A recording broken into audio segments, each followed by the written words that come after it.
I wondered if I was gonna come next.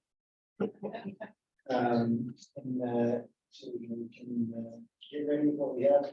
Everybody has a list for this evening, right? Have a book. Okay, so, at the end of after we get through these, and we will have a discussion afterwards about basically what the care commission members, what your, in essence, recommendation to the council is going to be based on as far as whom and how much for the meeting.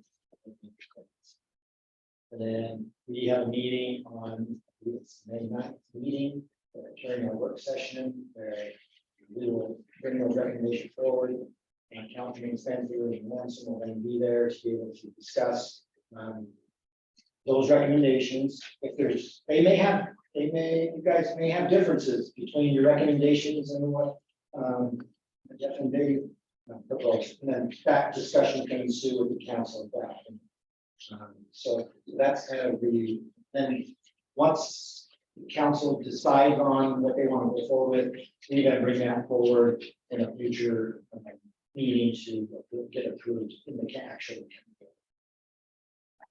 So give you kind of a timeline of how that proceeds forward. So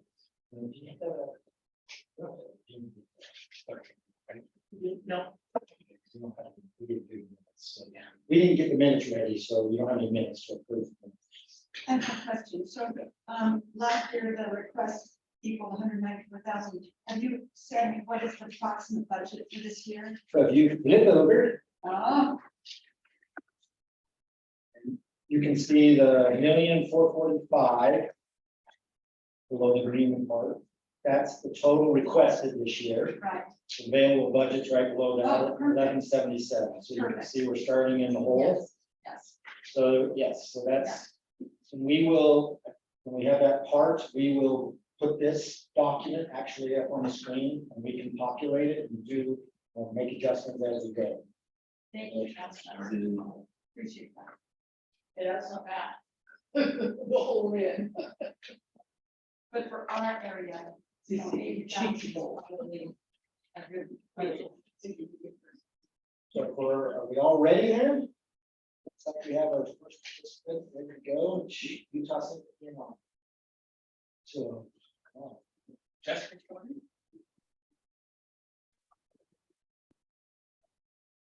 Hello.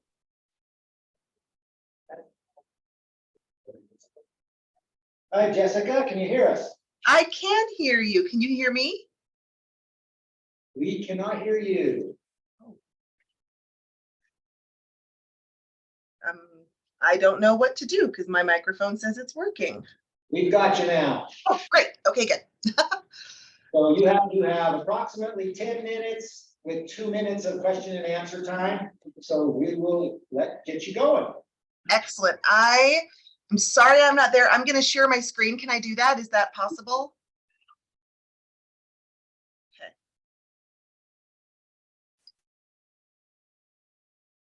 All right. Are you seeing my screen with the NORDA presentation here? We are. Excellent. All right. Well, hello, everyone. My name is Jessica Proctor, and I am the Director of Institutional Giving at Utah Symphony Utah Opera. And first, I want to thank this committee, as well as the City of Orem, for your time tonight and your very generous support of our ongoing concert series at the NORDA in previous years. The mission of Utah Symphony Utah Opera is to connect the community through great live music, perform, engage, and inspire.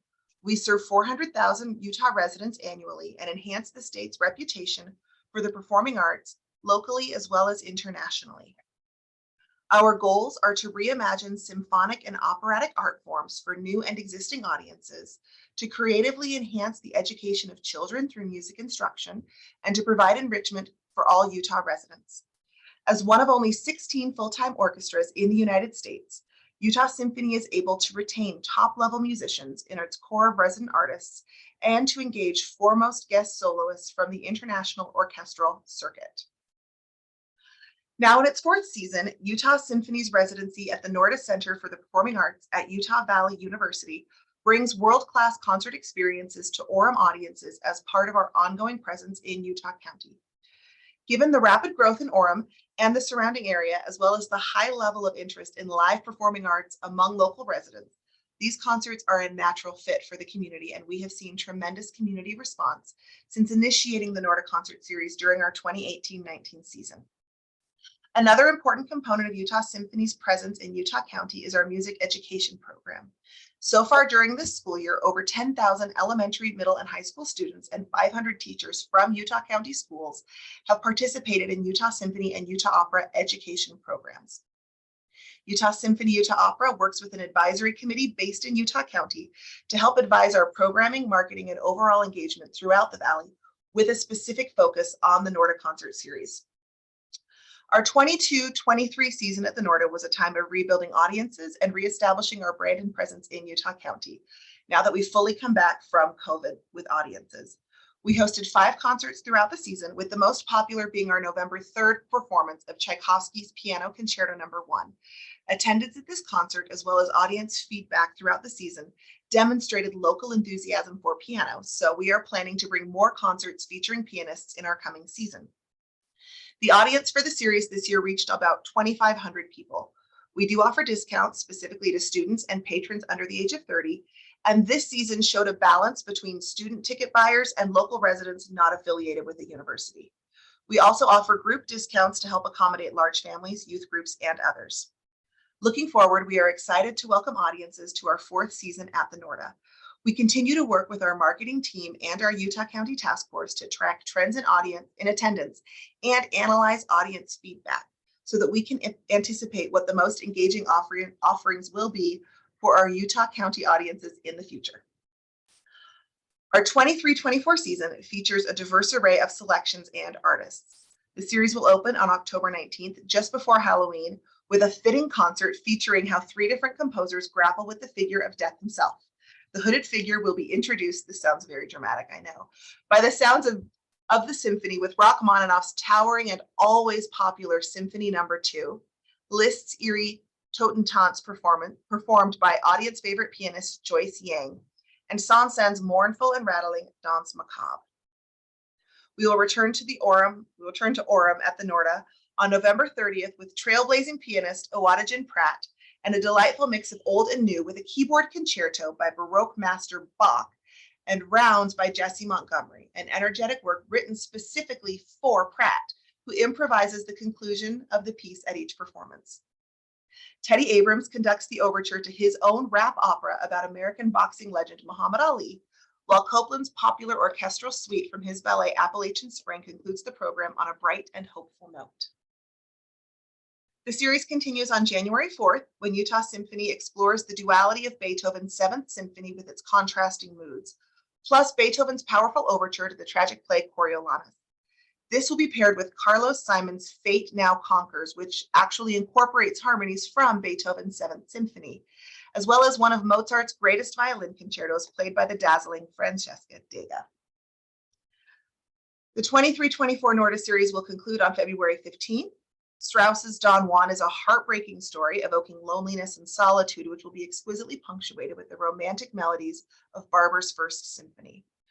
Former Utah Symphony Associate Conductor Conor Gray Covington returns to the podium with works that span nearly 350 years, from a light and vibrant Haydn Symphony to the world premiere of Quinn Mason's Trombone Concerto, written specifically for principal trombone Mark Davidson and co-commissioned by Utah Symphony.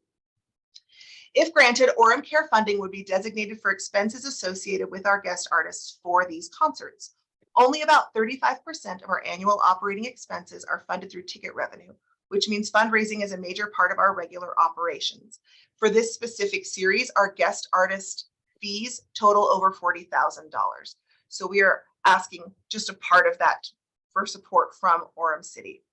We do all of this in an effort to keep ticket costs low and accessible for our patrons, and we offer a pricing structure at the NORDA that is designed to make these concerts more accessible for students and large families. Our ultimate goal in providing these Utah County concerts is to serve Orem and Utah County's growing population and enhance residents' quality of life with ready access to concert music of the highest caliber. So that's all I have. I will stop sharing, and I welcome any questions that you have for me. Jessica, any questions? Did you say a rap presentation on the life of Muhammad Ali. It is a rap opera that Teddy Abrams has composed about Muhammad Ali, and we're not playing the whole piece. It'll just be the overture. So it's just one part of that larger body of work. Okay. So there won't be any rapping because it's the overture. So there's no vocalists in that part of it. I'm sorry. And wrap my head around rap and opera coming together. It feels really divergent, I know. But we like to explore new trends that are happening in the operatic and symphonic worlds, and we want to make sure we bring those to you. Anything else? Out of your $26,000 budget, you're asking for 10,000 almost. So where's the other money coming from? The other money is raised from private individuals. We work with private foundations. We get corporate support.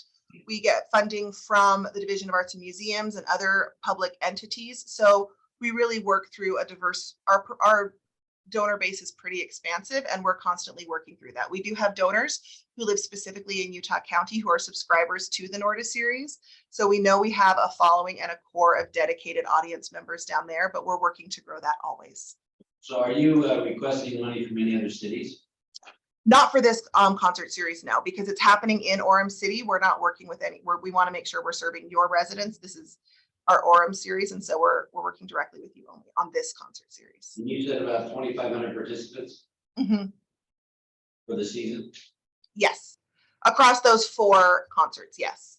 The Norda, a full sold out season would be, it depends from concert to concert because of the way that Norda is organized. But I would say it's probably under 4,000. So there's some room for us to expand our audience and to welcome more people into the hall. But we are doing well on ticket sales, especially given that it's still a relatively new series.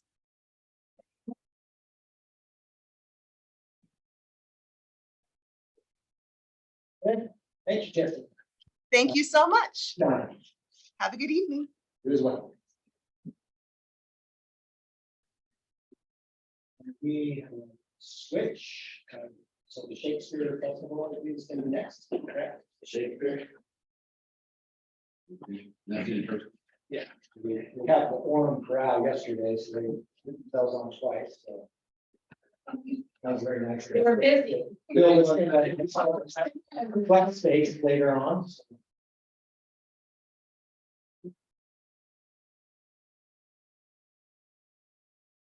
Yeah, I can go. Come on in. And I didn't want to invade, it wasn't there for me tonight. And thank you for. I think we're able to get that hooked up. How are you all? Good to see you. How are you tonight? I am good. It's so good to see you all in person. I have done this virtually for a couple of years. It's good to be back.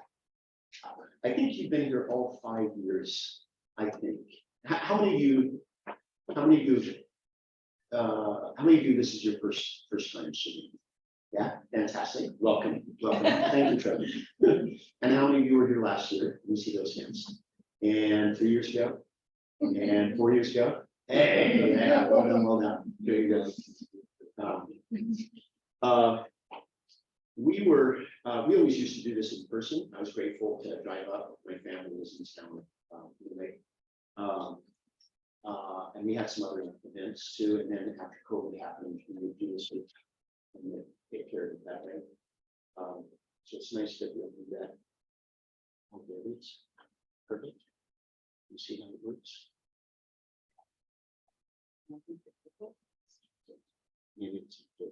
If not, I can do the song and dance in person. I think convertible. Yeah. For those of you that have been here 4 or 5 years, I mean, I know that you're sure you'll recognize some of the visuals that you hear. You can convert. I can start too, and I guarantee you this isn't going to take 10 minutes. It's going to be nice and quick and fast. But while Trevor's working on it, my name is Michael Barr. I was formerly the education director for the Utah Shakespeare Festival. I was in that position for 24 years. And then I left to become a principal. And then there were some changes at the Utah Shakespeare Festival, and Nikki Benson, the president of Southern Utah University, says she dragged me kicking and screaming back to the Utah Shakespeare Festival out of my position. So I am now the managing director of the festival. And yeah, That's a lot. it was not, yeah, it was not originally part of the plan, but because I know the festival and been a part of it, did that. So this little background about me, I was raised now in this position. When we said it was time to do this presentation, the education department said, well, who's going to do that? I said, can I do it? Let me do it. Because this is home. I was raised, my parents are still down on Geneva Road. I went to Orem Junior High School, Orem High School, Mountain View High School, my first adult, and then we moved to Richfield, Utah, and then later went to Southern Utah University. But Orem has always been a very, very important part of my training, and also for the Utah Shakespeare Festival. We have strong relationships. I can talk about names, and I've already dropped these names before. Great names like Jerry Ellison, who I was trained by, and others, Nate Kryman, and even those who are present in the schools. So we participate. Oh, look at you! You're amazing. You're amazing. Well done, well done, well done. Thank you very much. I'm going to go really, really quickly through here. Just to finish that story. Your students go down and participate in the Shakespeare competition all the time. I may be talking to parents who actually do that. And an important part of what we do for our educational outreach is we take programs out. So I'm just going to go really, really quick through here. So that is a picture of, good. Space bar. Oh, there we go. Hey, so the education department cultivates creative community. That is an actual shot. Many of you may have seen this before from a production of Midsummer Night's Dream. Nope, do that. Go back to this and go back to that. So we have a 75-minute production of Shakespeare play, a 15-minute talkback, and 3 workshops: stage Shakespeare's text, stage combat, and improvisation that we travel with. We visit 6 states, 25,000 students, and of those, we emphasize on those that do not have the same advantages as others. Yeah, we do correctional facilities. There are actually 3 correctional facilities that we go to. That is part of our mission. So a little bit of history. The reason why I know you and recognize you all is Orem.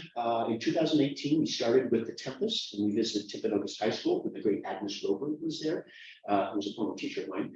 We went to Northridge Elementary, and we went to Orem Elementary.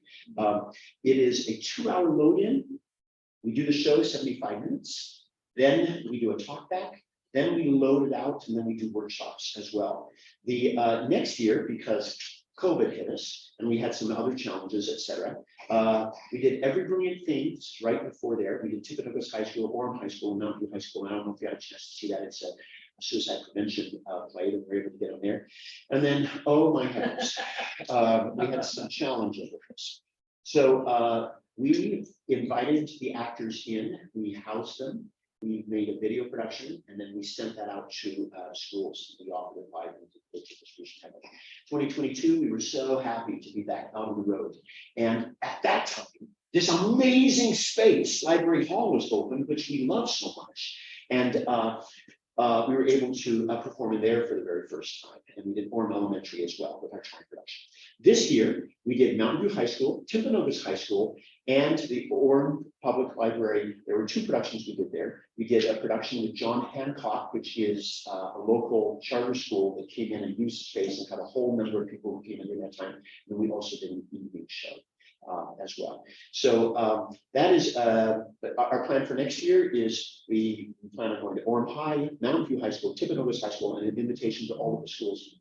And I have to tell you a story from a couple of years ago. We have been invited into John Hancock. We were performing in that space, and whoever was managing at the time, I don't know who it was, but whoever was managing at the time walked up and they said, "What is this show? Can we bring it here for us?" And our company manager said, "Actually, we do. We'd love to come back." And so, long story short, we're just super grateful for the support that we've had from Orem.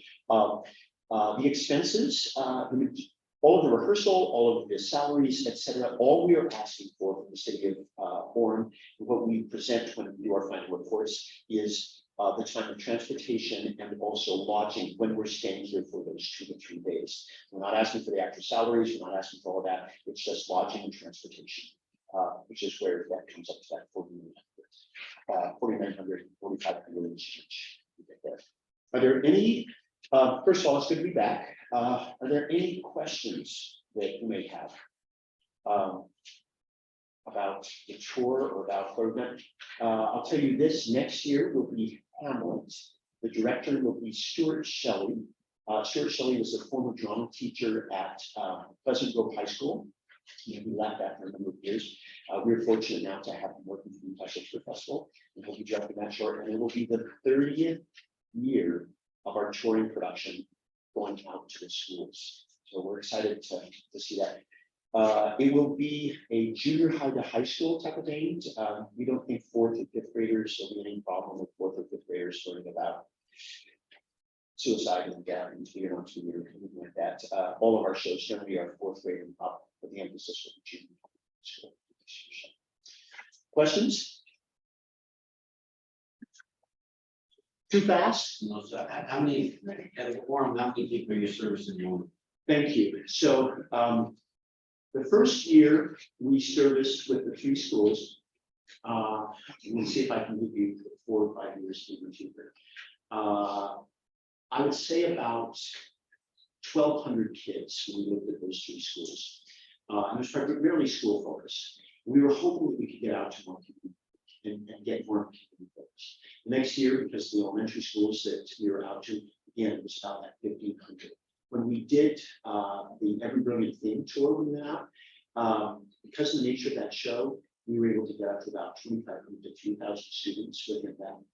The community show that we did here, I was hoping for a bigger punch during the day when John Hancock was here, and also when we were at Mountain View and when we were at Notice, and we were at that 1,500, that 2,000 level. The evening show, this is just off the top of my head. I know it because I wanted to see what the numbers were like. It was coming up at like 85, 90 people in the house. So I'm hearing disappointment in my voice. But I think if you compare that to other also art events that have happened, that's kind of what we're looking at for community events. I actually think because we do community shows in other shows in other communities, and we have these large school events, and then in the evening you're getting a cultural group of anywhere from 50 to 100 people. So I was pleased with the 75 that we need, but that's a 500 seat house. And so us finding a way so that we can increase that is our goal. Great question. Other questions? Okay, cool. Thank you so much. Appreciate it. We would love to see you here this summer too. So please come down and join us at the Shakespeare Festival. We'd love to see you there as well. So thank you. Thanks so much. Likewise. Likewise. Thanks, guys. Thank you for your service and for what you do for the arts. Thank you. Trevor, thanks for making that. Yeah, sure. Thank you. Thank you.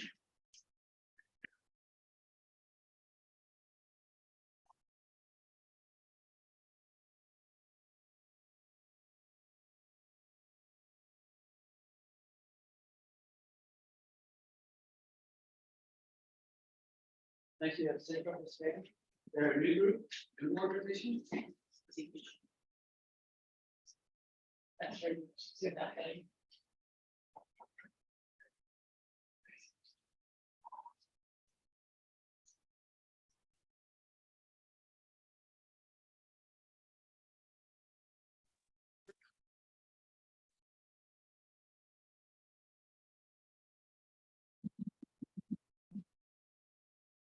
So Abraham, Jackie, can you hear us? Yes, I can hear you. Abraham says yes too. All right, time is yours. Awesome. Thank you so much. Hi, everybody. Good evening. My name is Jackie Larson, and I'm here with Abraham, I hope, Abraham Hernandez. We are from Centro Hispano. You probably already know who we are, but just a quick introduction. Centro Hispano is a Hispanic serving organization. We work with primarily Spanish-speaking immigrants, and we provide them resources so that they can thrive in our community. And yeah, one of the things that we do is try to put on cultural events to help people feel at home here in the United States, but also to help others, people from the United States, to enjoy these different kinds of cultural activities from other countries. And Abraham's going to tell you a little bit more about that. So our mission at Centro Hispano is to ensure that our community is getting equitable access to information, resources, and education. And that's why we put on 4 major events throughout the year.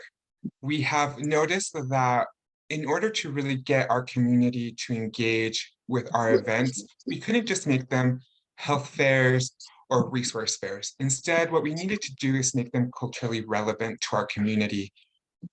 As we started talking to our community, we realized that we really needed to focus on keeping traditions alive here in the United States, especially as we do have a large immigrant population. I can't tell you how many times after an event I hear or I have a parent come over to me and say, "Thank you for providing this space for us where we can continue to educate our children about events, celebrations that are done in our countries of origin that just aren't crossing over to the US."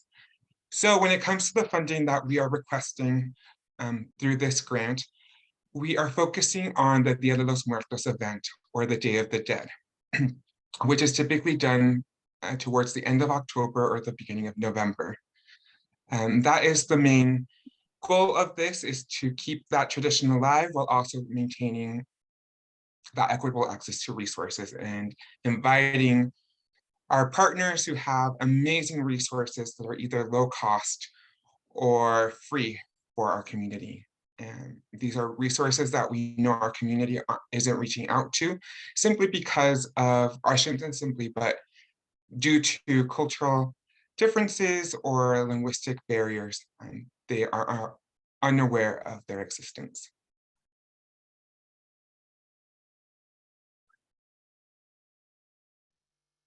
Did you guys have any questions for us? So where do you plan on doing this? So we're hoping, last year we were able to partner with the Orem Library. This year, we're hoping to be able to do that again. It was a really successful event last year. Hopefully some of you guys were able to attend. We had about 800 people who attended that event. But yeah, we're hoping to be able to do that. If not, we would be looking for another venue in Orem to be able to hold this event. How do you advertise to let people know that this is happening?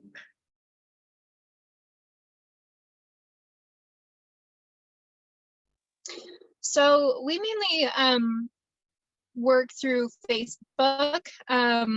We have a very active Facebook page, and we will boost posts there.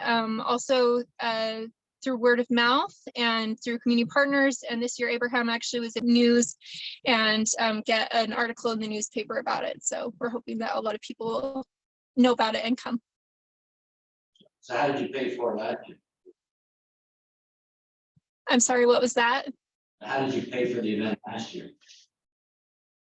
Oh, so last year we had a grant from the state specifically to hold our Day of the Dead celebration, also our Three Kings Day celebration. And that funding is gone this year, so we're looking for alternate sources of funding. And then the total request is 53,6240. Do you have any other budget? Here.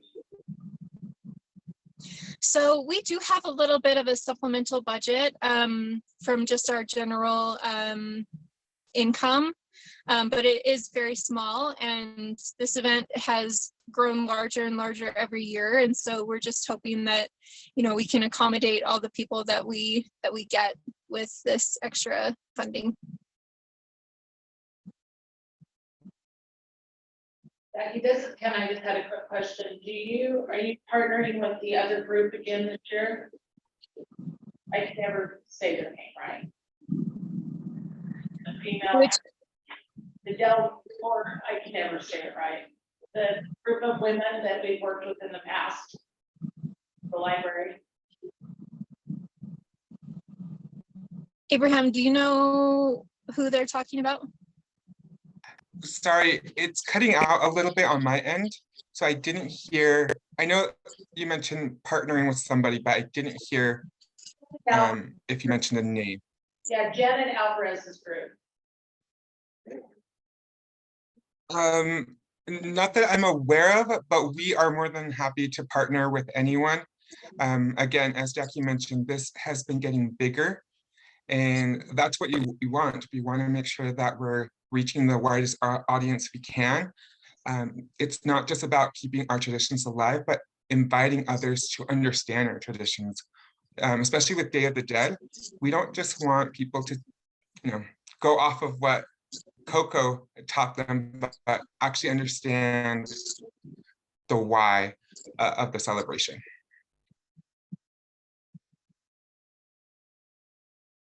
So you got here, the facility rent is $2,000, is that the library hall?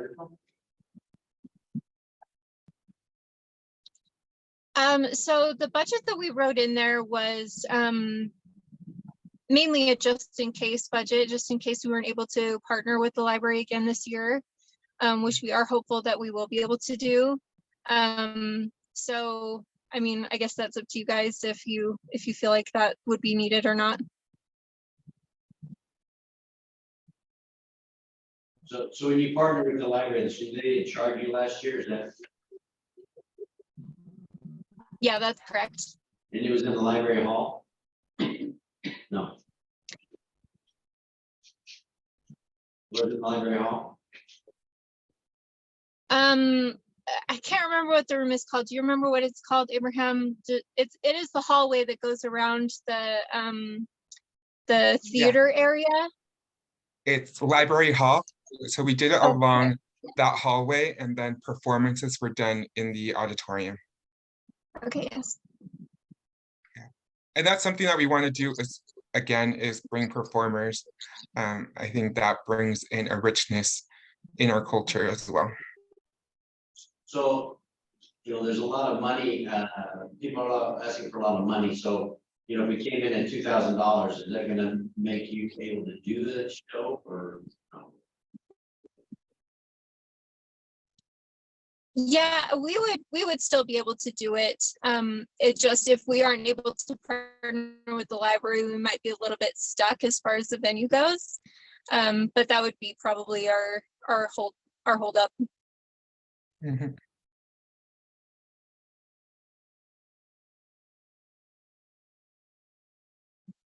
Move this one. Okay. Okay, thank you. Appreciate it, Jackie and Abraham. Appreciate your time. Thank you so much. Yeah, thank you. Thank you guys. Have a good night. Good evening. Thank you.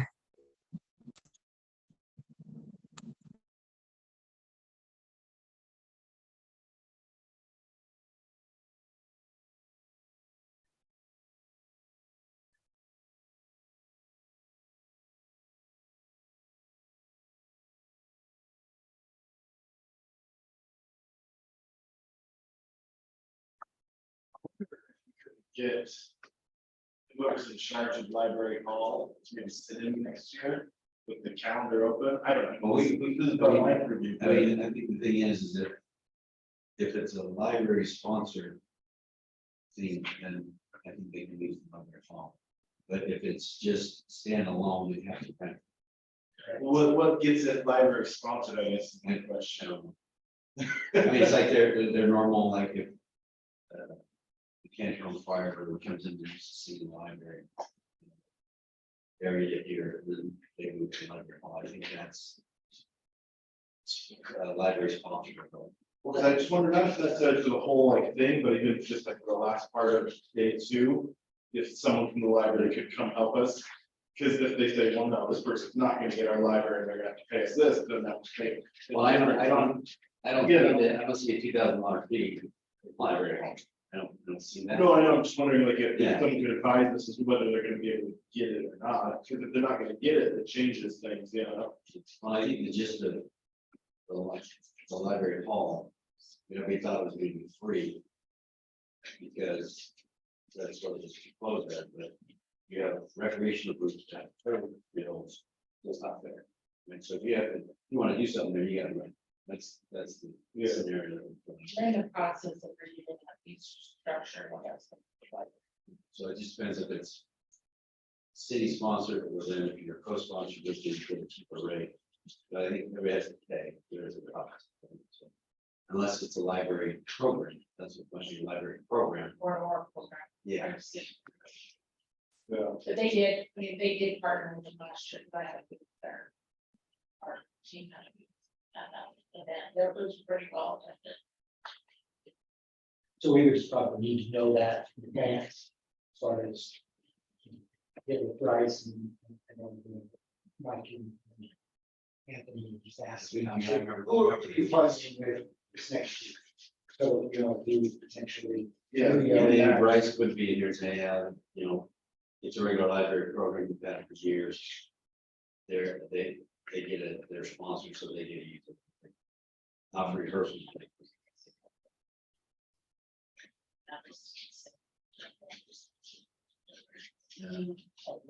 So that might be in that close.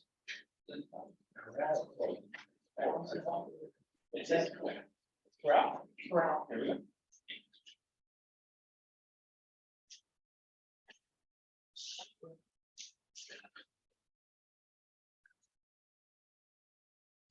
Karen and Allison, can you hear us? Yes, I can hear you. Yes. So welcome. The time is all yours. Well, Thank you. wonderful. Karen, are you here with me too?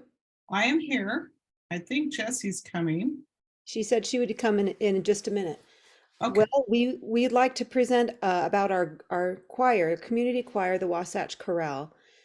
The Wasatch Chorale was formerly known as the Utah Valley Choral Society, and it has been associated in Utah Valley for a very long time. We are currently in our 49th season. Sorry, 48th. We're just finishing our 48th season, ready to start our 49th season. So we have an exciting year or two coming up to commemorate our 50th season.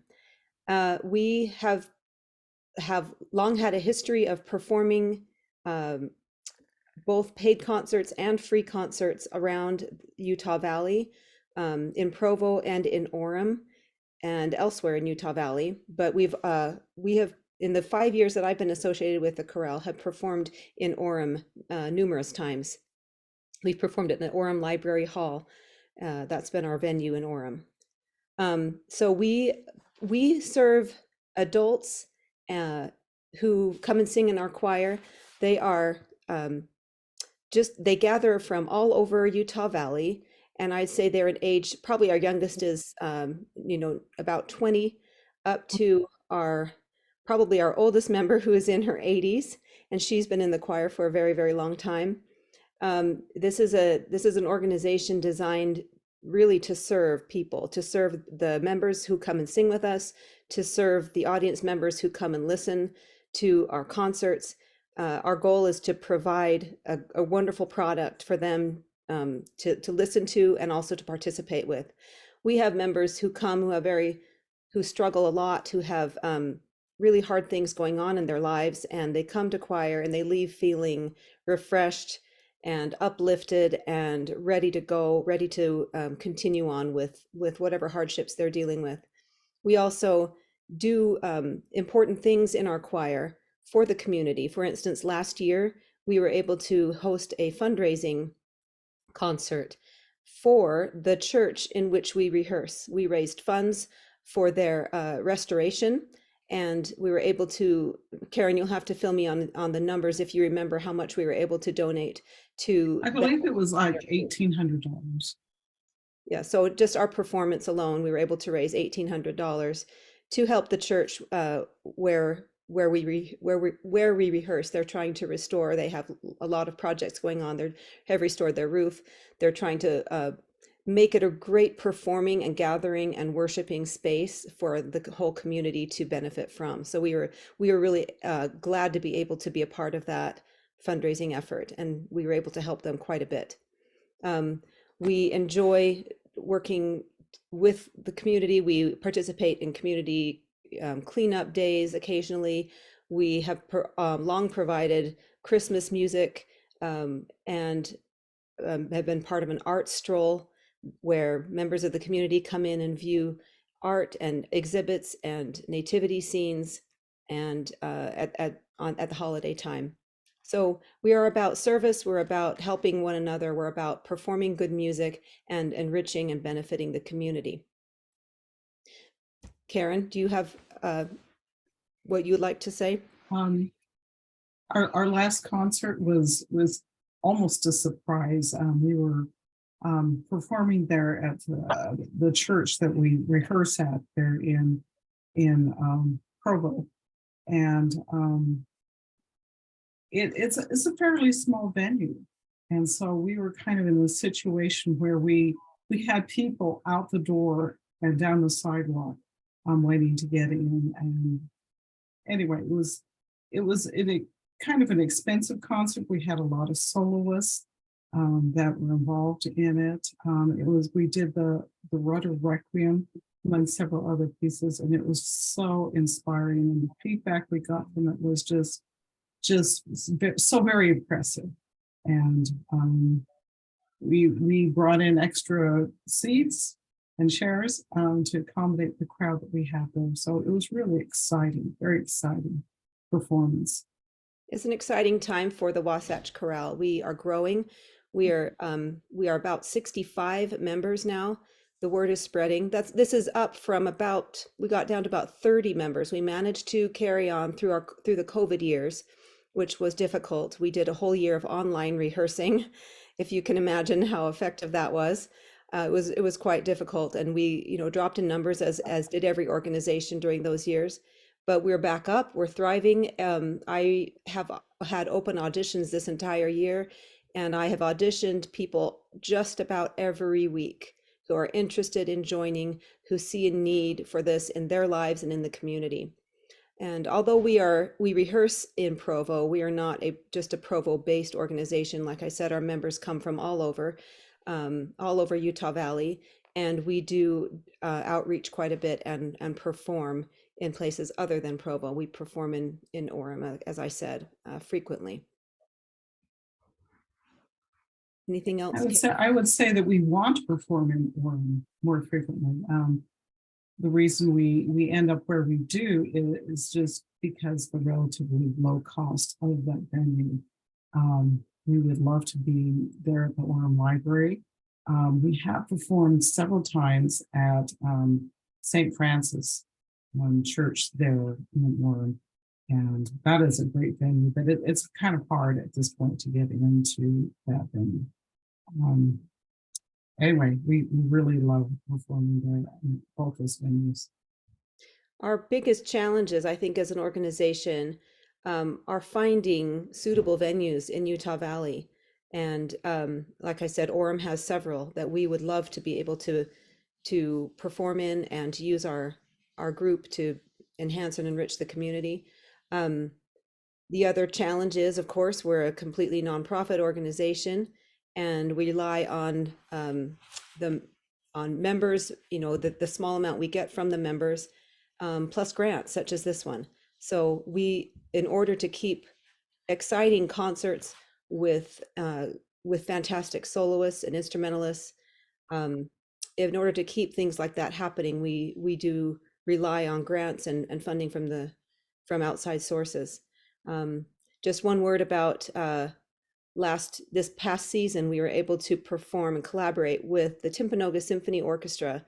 John Pugh is their artistic director, and we worked together and provided a fantastic Halloween concert over 2 nights. Both nights were sold out, and we all arrived in costume, and there were children there were families there. The whole place was filled for 2 nights, and they absolutely loved it. It was just a highlight of our year. It was a highlight of the season for us, and also for the people in the audience.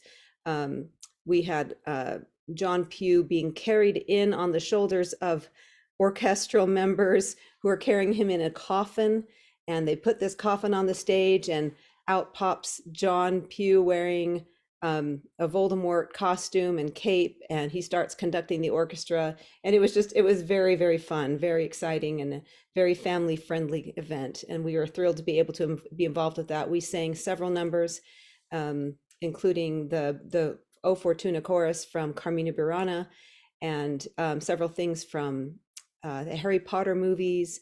And it was it was anyway, it was a thrill for us, a lot of fun. Duel of the Fates, that was another one we sang with TSO, and we hope to be able to do more collaborative events like that with area organizations.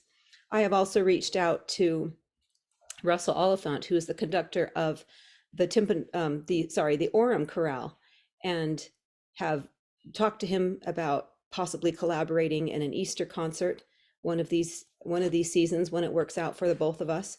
So that's an event that's in our future that we would really like to do. These events are hard and they do require a lot of planning. Some significant money usually goes toward hiring soloists, hiring instrumentalists if we can't get a group that will do it for free. And so we have to balance out what we do. A lot of our money goes toward purchasing music that we perform every year and to our rehearsal space as well. Yes, this last concert we did, we paid out $850, I believe, just for soloists. We had someone playing the timpani, we had someone playing glockenspiel, if you can imagine that.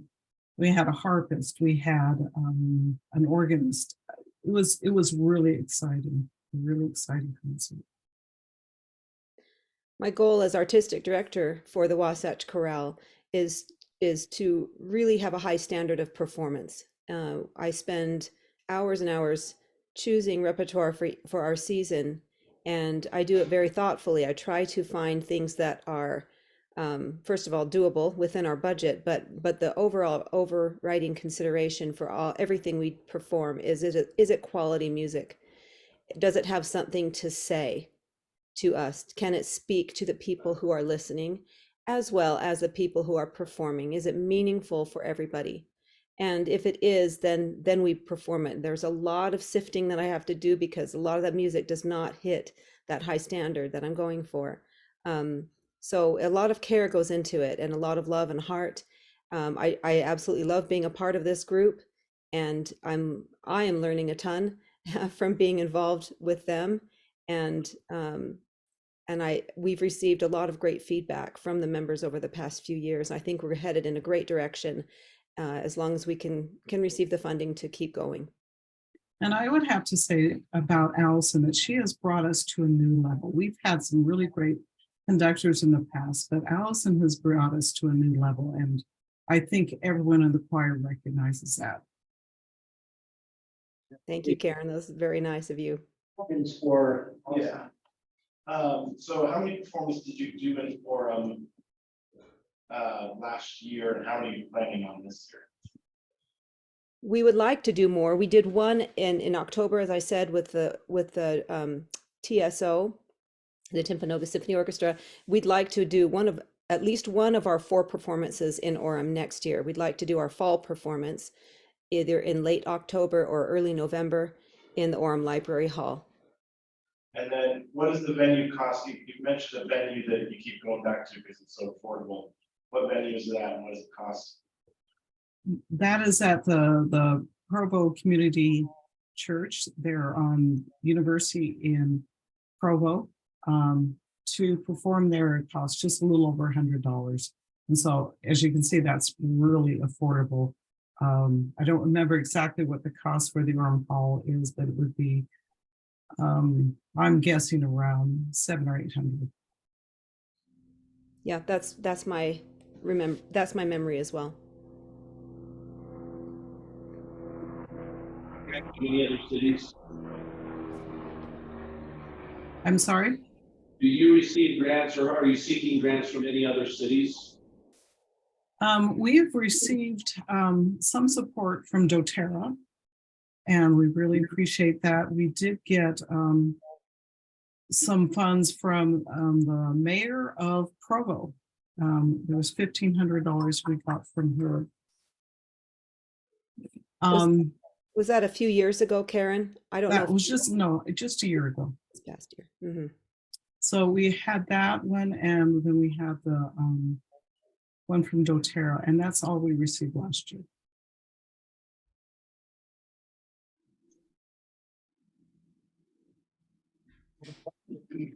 Any other questions? Yeah, so the operating budget's 14,000, Okay, yes. and so where did that come from last year? Is that, It came from dues that the choir members what are pay us. And these grants that I mentioned, and that's, and ticket sales. what are the dues, what are the ticket sales for last year? The total for the dues we received was around 4,500. I'm still going back and trying to get, some people haven't paid anyway, but that's another story. Working with, our members to help support the choir. Ticket sales on this last concert, even with the 850 that we, I'm sorry, I'm having a senior moment. Even with the soloist payment, and the rent, the venue, and we still made about $500 in ticket sales above our costs. So that was exciting for us because sometimes we don't. It just kind of depends on what we're doing and the costs involved. In the last few years, especially during COVID years, we have had to dip into like a money market account because we have been not solvent. We have not gotten more money than we earned. Than we spent. Okay, we appreciate your time. Thank you for joining us this evening, and we will be in touch. Thank you very All much. right. Thank you. Bye-bye. Thank you. Bye.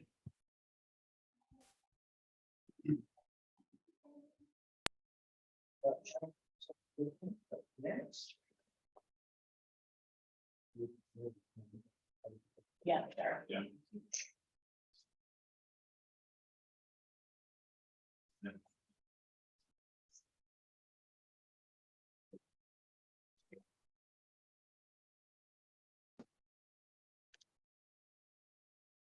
Becky and Mary, can you hear us? Hi, yes. So I probably missed our slot. I think I showed up a couple minutes too late and then was in the waiting room. But I believe our treasurer and director represented nicely. So This is the Wasatch Chorale. You were from the Wasatch? yes, Okay. yeah, Jesse Griffin, president of the Wasatch Chorale. And so I apologize, but hopefully they were able to, I'm sure they were able to cover everything that was needed. Okay, thank you. Okay, have a good evening. Mary, it's all up to you. Okay, so what I need to do right now? Say Can you again. can you hear me? We can. Okay, so what do I need to do right now? Just tell us about your organization and why it is you're asking for this grant, and what you're planning on doing with it. Okay, may I share my screen? You can. Okay, thank you.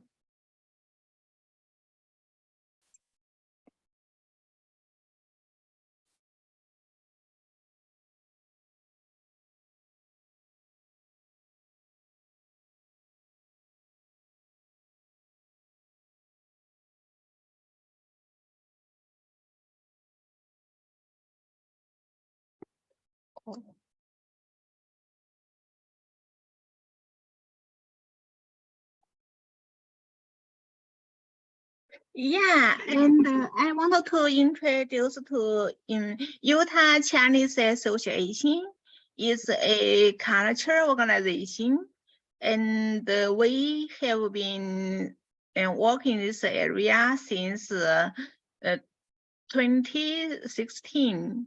We are 8 years right now. So and we already did this kind of events in about 330 events in the past years. And we did this event in Ormond last year. I want to show you a picture we did for you. And this is the background is Utah Chinese history exhibition is on the fence, and we have a dragon. Yeah, the people is playing dragon. And we have a face painting for the children. And we have a small music that day. And here's the people see the exhibition. And the children play the red lamp. Oh.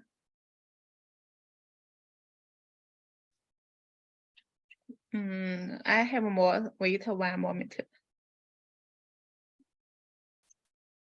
Yeah. And we have the Chinese calligrapher. Dragon and the events.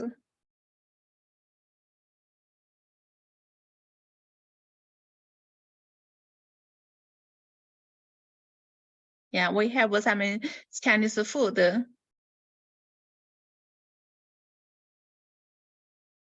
Yeah, this is the event we did last year. And this year we will do provide more activities this year.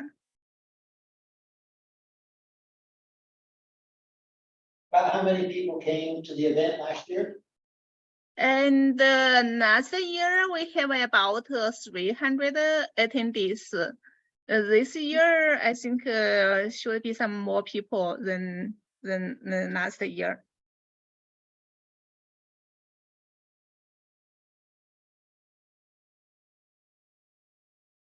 Yeah, this is something we did my introduction. So the amounts that you said about participants, did that include Salt Lake or was that just here in Orem? In Orem, because we did the events in different locations, we have events in Salt Lake City separately. When we do events in Orem, this event is for Orem and the local residents.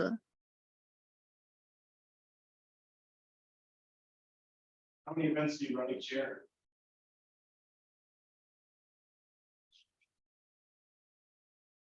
How many events do you do in total each year? Can you repeat again? How many events do you do each year? Oh, we did maybe about 30 events each year.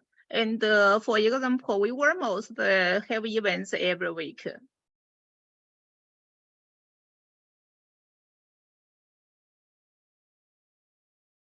So is the 94,000, is that the accurate number? 94,000 for your whole, all those 30 events? About Yes. Dollars is what you guys are operating on? Yes.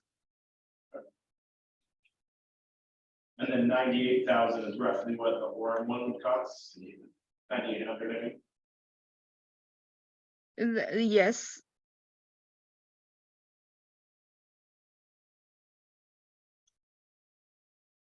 So last year you received $4,000.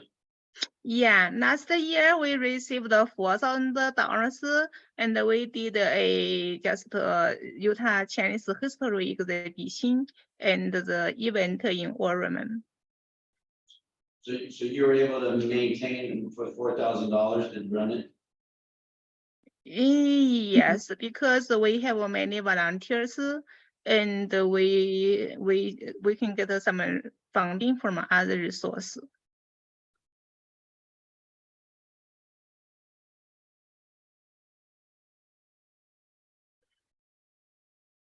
Questions? Hmm? Okay, Mary, we appreciate your time and Yeah. and we will be getting in touch with you shortly.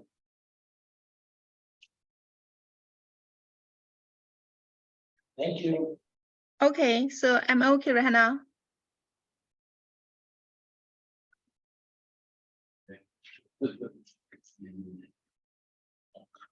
Yeah. Yeah,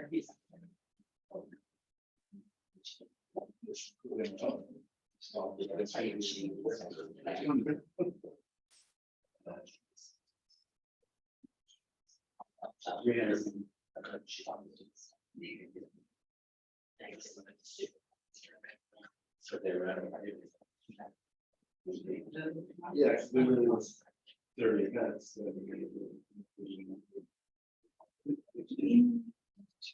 I did, I have one on my computer that I sent it to. Yeah, we're going to throw it on.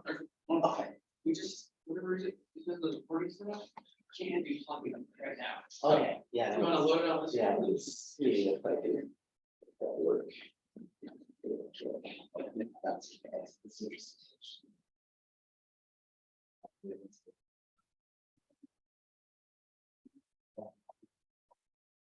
And it'll do one, or you can flip it around, that's like a. All that.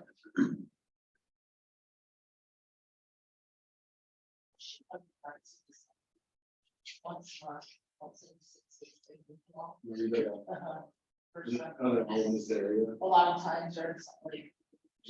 And she's probably just traveling. Yeah.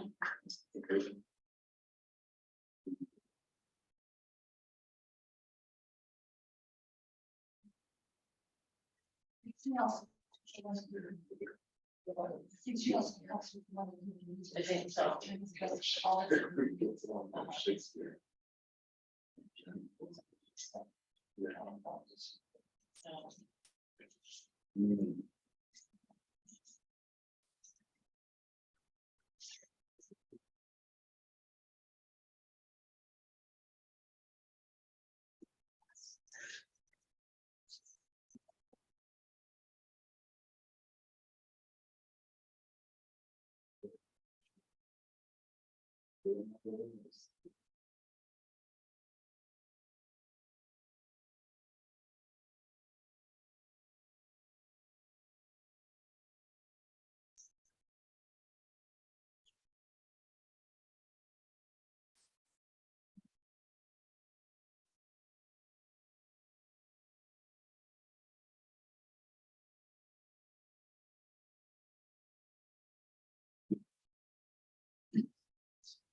Yeah.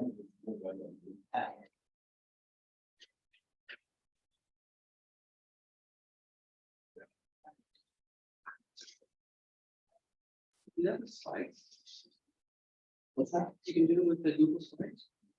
Yeah, you can export it as a PowerPoint.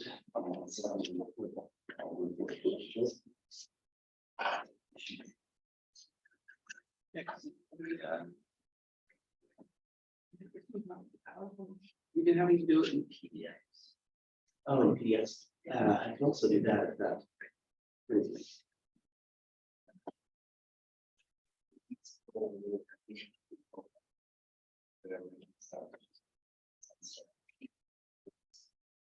No, that's sorry. And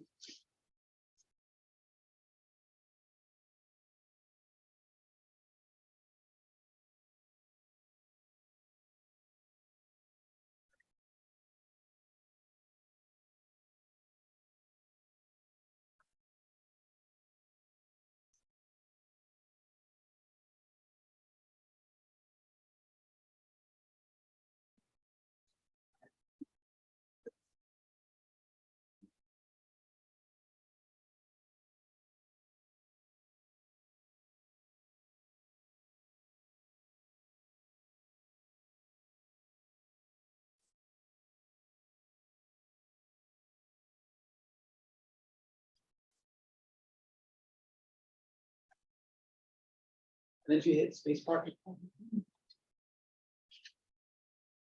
If you hit, can you hit space bar? Okay, great, thank you so much. All yours. All right. Hello, everybody. I'm Davey Morrison. I'm with the Grassroots Shakespeare Company. We've been running for the past 15 years. Started back when I was in college with a bunch of friends, and we're still going. And so a little bit about us, if you don't know us, we are an original practice Shakespeare troupe, which basically means we do, let's see, there we go. We do Shakespeare shows and other classical and especially Elizabethan and Jacobean theater based on what we know about how those shows were done, 400 plus years ago when they were originally performed. So we pull elements of our style from that style of performance. We perform without a fourth wall, talking directly to our audience, and encouraging them to be responsive and participatory. And we also pull aspects of Elizabethan theater process in terms of how the shows are put together. We put the shows together collaboratively without a director because that job wasn't invented yet, and without other outside designers for each show. We're all designing and directing each other and performing together. So specifically, for the last 10 years, we've been doing an educational tour that runs to schools, specifically in Orem. And the school tour was created with Orem Care Grant funding. That's why we've been doing it, is thanks to the Orem Care Grant. And because of that, for the last 10 years, every year we do a new Shakespeare title, bring it to schools, and perform it for schools free of charge to the schools, and with an educational workshop about Shakespeare, about theater in Shakespeare's day, about understanding Shakespeare's language, and things like that. So that's a little bit about what we do, what we've been doing for a while. It's been going really well. The schools love it. They invite us back year after year. Teachers love it, students love it. We were at a school on Friday, and well, I'll talk a little bit more about it later, but the students just have the best time in the world. They were applauding and laughing and cheering and booing the villain from beginning to end. It was, they came up after the show and got a big line to have us sign their notebooks and water bottles and shoe for some reason. And they just loved it so much. We need more of that in place. Agreed. That's For audience participation. that's our whole thing. I agree with you. That's why we exist. So this year we are expanding our educational tour a lot. We are doing Hamlet, but this year, instead of one show as we've done previously, we're doing two shows. We're doing that for a couple of reasons. One is to allow for more performances. We're also booking more shows, and we are also trying to make sure that we have shows that cater to all different schools and their needs. So a lot of high schools and some middle schools are teaching Hamlet, and that's going to cater better to an older audience. 12th Night plays is a really light, fun comedy that plays really well for elementary schools and things like that. And we perform sometimes in facilities for students with behavioral issues, and we don't love doing shows like Romeo and Juliet with death and suicide and things like that in places like that. So because of that, we are expanding our school tour substantially to offer two shows instead of one, a comedy and tragedy at any given time. Each semester, we're cycling in a new title so that there's always a tragedy and a comedy, and each new semester, there's a new title for schools. And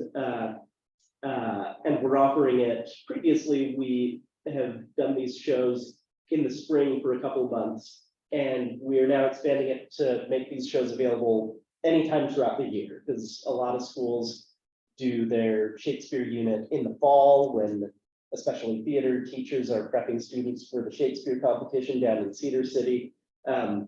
So we're expanding the tour a lot this year, and it's been going really well. It's we started these shows back in January.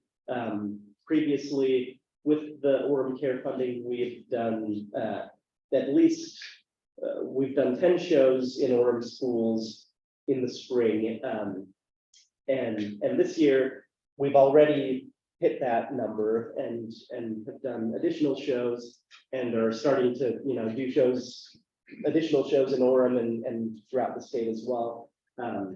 So yeah, so we're expanding a lot. Like I say, in addition to the shows, the shows are cut down to an hour so that they fit into a class period or an assembly. And we perform them during school hours. Sometimes we perform them after school as part of boys and girls clubs and after school programs and things like that. Whatever the school would prefer. And then in addition to that, we have an hour-long workshop that we do with students that's, really hands-on and interactive and gets them kind of up on their feet doing, theater games and things like that. And also learning a lot about the history of, specifically why we're doing what we're doing, but why what we're doing is grounded in the history of these plays and when they were written and why they were written and why they've been, performed and entertaining people for over 400 years. So that's what we do. So there we are doing it. Question mark, how much does it cost to schools? It's free because of you guys, which is amazing. And this year, for the first time, as we've been expanding the tour, we have been able to get some federal funding from the National Endowment for the Arts as well to allow this expansion. And so, and the Orem Care funding has been instrumental in that, in helping us in providing matching funds to allow us to expand the scope of this tour, bring more of these shows to more schools throughout the state, but specifically here in Orem, because this is where we started, this is where our company is based, where we have been performing since the very beginning, since our very first rehearsal and show. So again, so far this year, we've reached over 500 students in Orem. We're on track to reach probably over 1,500 students in Orem by the end of the year. And so far we've had 10 different elementary, middle, and high school performances, specifically here in Orem, since January. And yeah, these are assemblies, theater classes, English classes, after-school clubs, and whatever the schools would like to bring us in for. That's how Shakespeare is sometimes taught and received in schools, because these plays weren't meant to be read, and they're good to read. I love reading these plays, but they are experienced completely differently when they're performed. This was from our Friday show where the kids were, this line extended way out because they wanted to come and talk after the show during their lunch period and talk more about what they've just seen.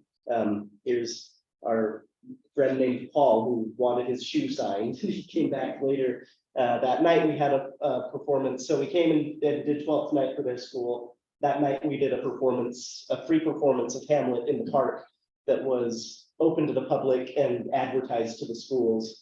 And so he and a bunch of the other students came back and brought their families, and he brought his younger sister and was like, hey, you guys, you got to see this, which was really fun. So that's what we do.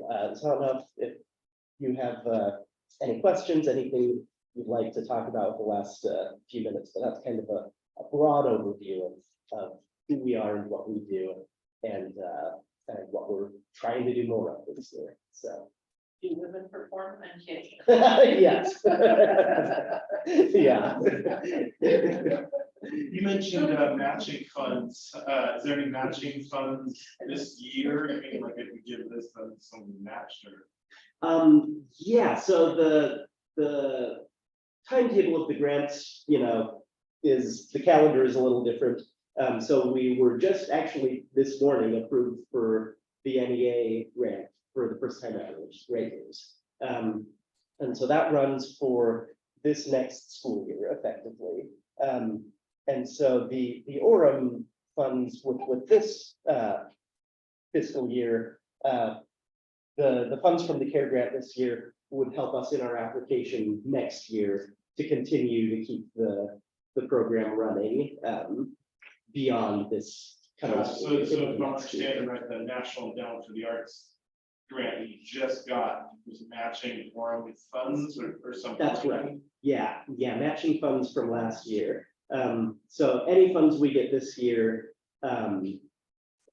if we get more funds this year, then that'll go towards the matching funds as we're applying at the end of this year for the following National Endowment for the Arts grant, which will help us to,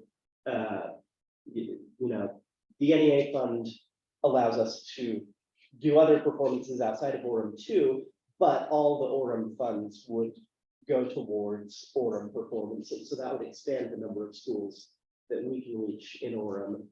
And also the NEA funds are helping us to compensate our actors better, which is going to help us keep the best talent that we have, and also bring back, we've had actors who do shows with us and then move away and have acting careers in another state and come back here, and in another state, they, join SAG after, they join Actors Equity, the union, and they come back here and they can't do non-union shows. And so we're hoping to, with the NEA funding, be able to provide union contracts for union actors while continuing to hire non-union actors. You can mix and match like that?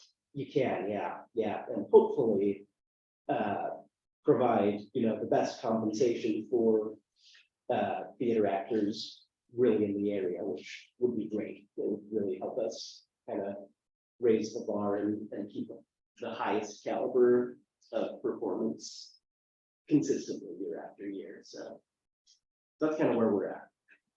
I've got a question on. There's only so much piece of the pie, right? We have a lot of new people that put in applications, so. Yeah.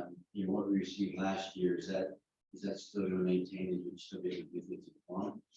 Yes, yeah, that will basically continue to let us do exactly what we've been doing.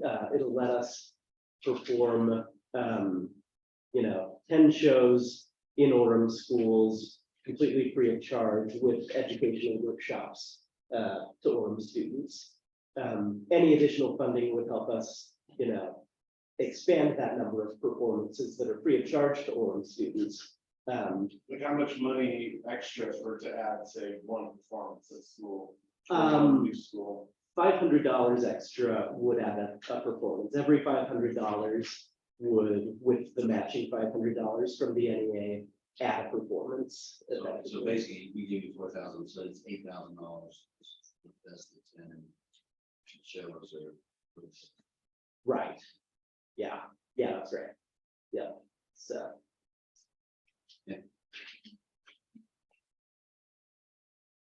Congratulations. I remember when you first started, you've come a long way. Yeah, You've developed expansion. yeah, thank you. Yeah, and really, this grant has been instrumental in keeping this going. So thank you guys for doing that. It's meant the world to us. So thank you. It's really fun to see their responses. So. All right. Any final question? Thank you all. We appreciate that. Yeah, absolutely. Thank you. Yeah, I guess I don't need this back, so thank you. Yeah. We got a small break, you know, like a 30 and need a caffeine break, something like that. Or. Shall we get? About 5 minutes or so. You need to. You get any chips?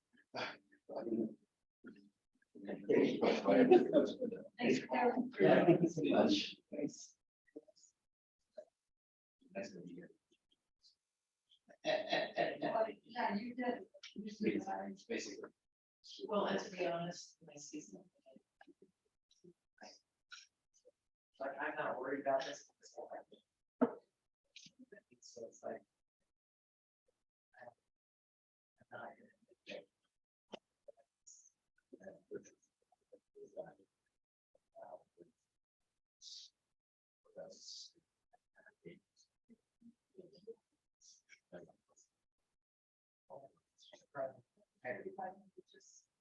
No, just like it's that.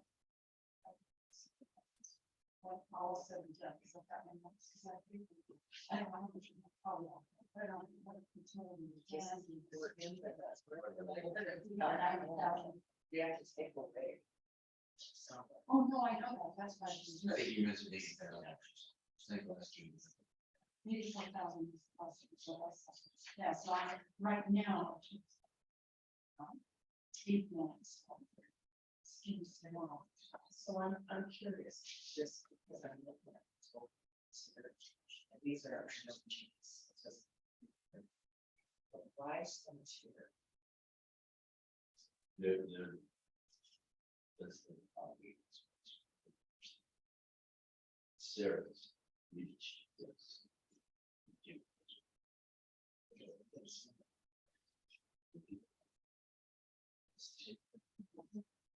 So that's right. That just seems so strange. No.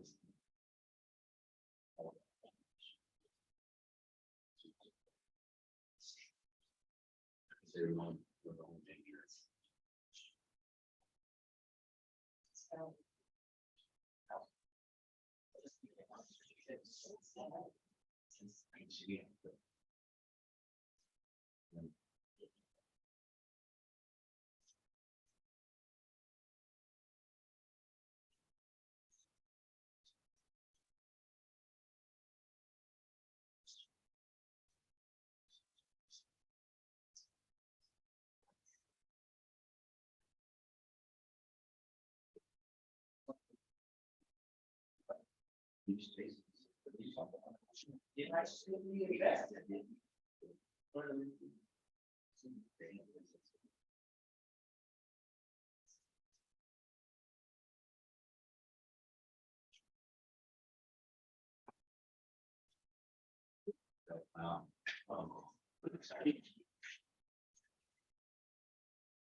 You don't get that on his phone.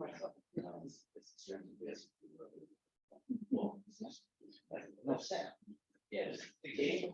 Yeah. Yeah. Right.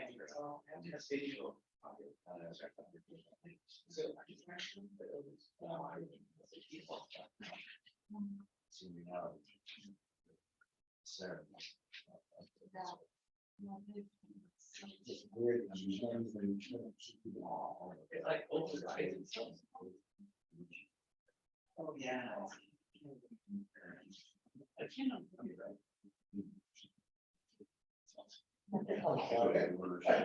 Don't stand on the chair. Jason's gonna have to- Mismanagement. I don't know if you saw it. Maybe I'm just.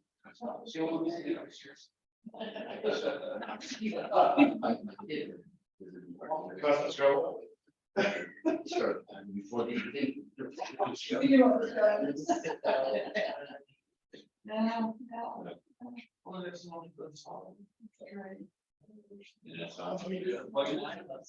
It just looks so huge. So what is this thing here going on behind us? Planning commission or? No. Organization. I think we need one. That's the max.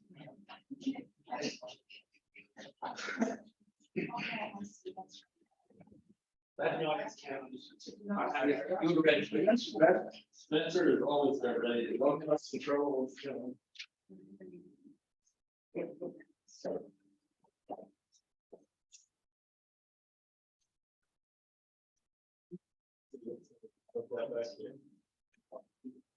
Want to watch that?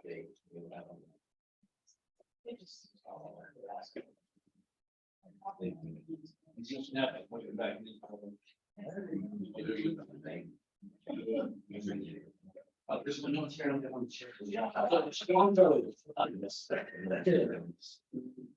Your blog is. Yeah, she put it, she put it in recover. Oh, she is. Yeah, she's up in recover.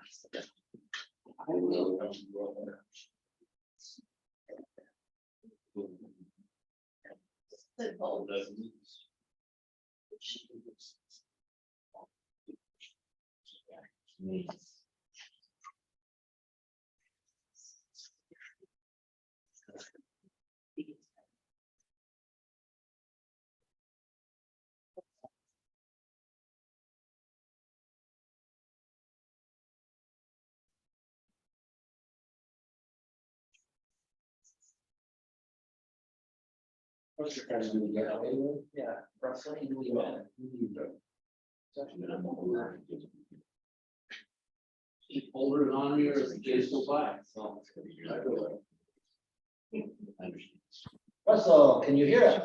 Yes, I can. Can you folks hear me? We can, thank you so much. Wonderful, wonderful. Thanks for letting me do this from the comfort of my own home. Bedtime's approaching for my kids, and this helps to only have me out chatting with you for about 10 minutes. Here. Yeah, so we're turning it back over to you. Great. Let me share screen. So as you long timers on the CARE committee probably already know, I'm the president of Utah Theater Bloggers Association. This is a group that's been funded now, I believe. This is my 5th or 6th time approaching the CARE committee asking for funds, and we're very grateful for what we've had so far. And so some of this background is going to be stuff that you incumbents on the committee have already heard, but I hope to give you something new and to tell you about some of our growth. So UTBA, our goal, our mission statement is to advance the practice of live criticism of theater in Utah. And we do that through publishing independent, honest, third-party reviews of theatrical productions, and by training reviewers to think and write critically about the arts. We were started in 2010. We gained our nonprofit status in 2017. So yeah, 13 years. We are, we've outlived a lot of companies we've reviewed over the years, but we're a longtime staple of the arts scene in Utah. In that time, we've published 2,490 reviews. We're going to hit 2,500, probably around the 2nd or 3rd week of May. We're publishing an average of a little over 200 reviews a year. And the growth keeps on going. We hit 200,000 page views for the first time in 2022. And for Orem in particular, we have reviewed 250 productions in Orem since the site started. And 17 of those were since the last time I presented to you. Those 17 reviews have tallied up almost 7,000 page views. They're getting about 400 views per review, and that's pretty typical for reviews on our site, although there is some variability. We consider ourselves a literary organization, even though we're writing about performing arts. We've trained over 130 people over the course of the organization's history to review live theater. Right now, we have about 30 active reviewers on our roster. 3 of those, including me, are members of the American Theater Critics Association. This is the only professional body for professional quality theater critics in Utah, in the United States. And I will say, yeah, only 3, but we have a lot of people who would be eligible if they would just apply. Most of our reviews are complimentary. That reflects just the quality of the art we see. About 70 are mostly or entirely positive. About 20% are mixed, and about 10% are mostly or entirely negative. Those negative ones aren't fun to write. You got to do it. You got to take the good with the bad. So why theater reviewing? Why is this an important art form, and why is this something worth funding? One is that criticism is itself an important genre of literature. There's a Pulitzer Prize given every year for criticism. A lot of writers spent some of their career critiquing and criticizing live theater. Dorothy Parker, George Bernard Shaw, Moss Hart, and even people who we don't think of as being critics wrote about the theater of their time in a way that presaged that. I think of people like Ben Jonson. We know that Shakespeare made jokes of playwrights he was not impressed with in some of his plays. And so being able to criticize what you see on stage is a long time honored tradition, and it's an art form in its own respect. It's helpful. The site gives honest feedback to theater artists, which is sometimes hard in Utah. And it encourages people to engage with the arts, and they see a review come across their social media feed. It encourages them to ask why they agree or disagree with it, and encourages them to think about what they see. And then importantly, it provides a historical record of productions. I mean, where else can you find 2,500 records of live shows that a lot of people forgot never happened? And it's part of the healthy arts ecosystem. It encourages improvement and excellence. I've heard that from theater companies saying when they know UTBA is coming, they've got to step up their game. It calls out mediocrity, and it also showcases excellence and rewards artists for taking risks. I have a couple of screenshots for recent reviews in Orem. Here's once at Hale Center Theater, Orem. One of my newer reviewers adored that one. Play That Goes Wrong is playing now at the Sierra. They got a mostly positive review. It's a very typical backstage farce, which is an interesting genre. And then Normal Heart from another theater company, they did that last summer. In addition to writing, we also sponsor trainings. We have those open to the public since we take public funds. We think the public should be able to participate in these, and we do have non-UTBA members, writers attend these trainings online or live. You can see my vice president flashing the Orem logo from when she did an online training that was sponsored with CARE funds recently. And then over there on the right is Nancy Mielich, the former theater critic for the Salt Lake Tribune for almost 40 years, who gave our most recent in-person training. So what do we want to use CARE funds for?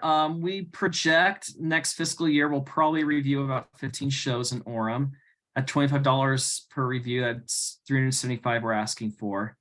And then a new expense we're asking for the first time is web hosting.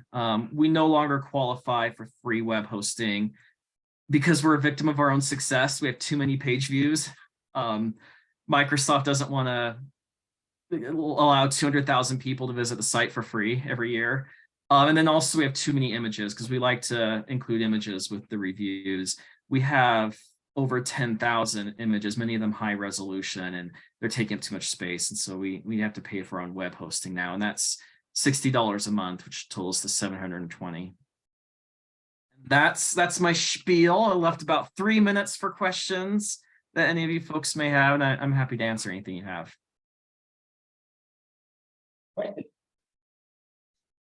So your total budget is $4,800?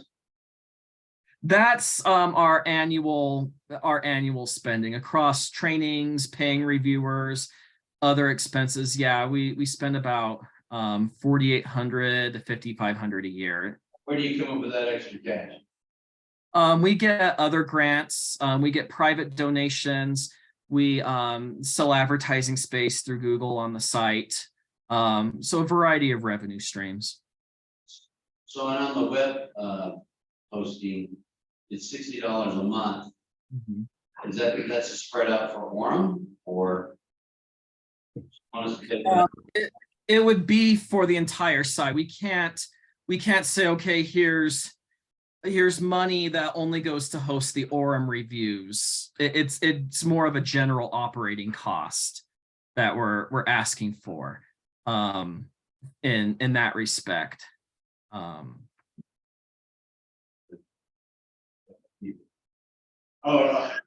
You said there's 250 Orem reviews roughly out of how many on there?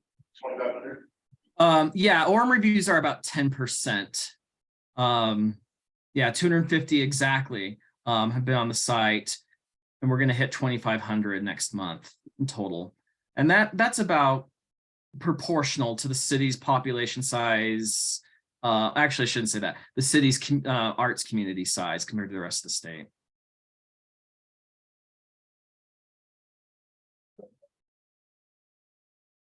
And that page view number, the first one for the calendar year includes our back catalog. You know, it's old reviews still get views for a variety of reasons. The new reviews haven't had as much time. We have some reviews that rack up more views years after the show closed than they ever did while it was open. And so it looks like, oh, only 7,000 out of 200,000.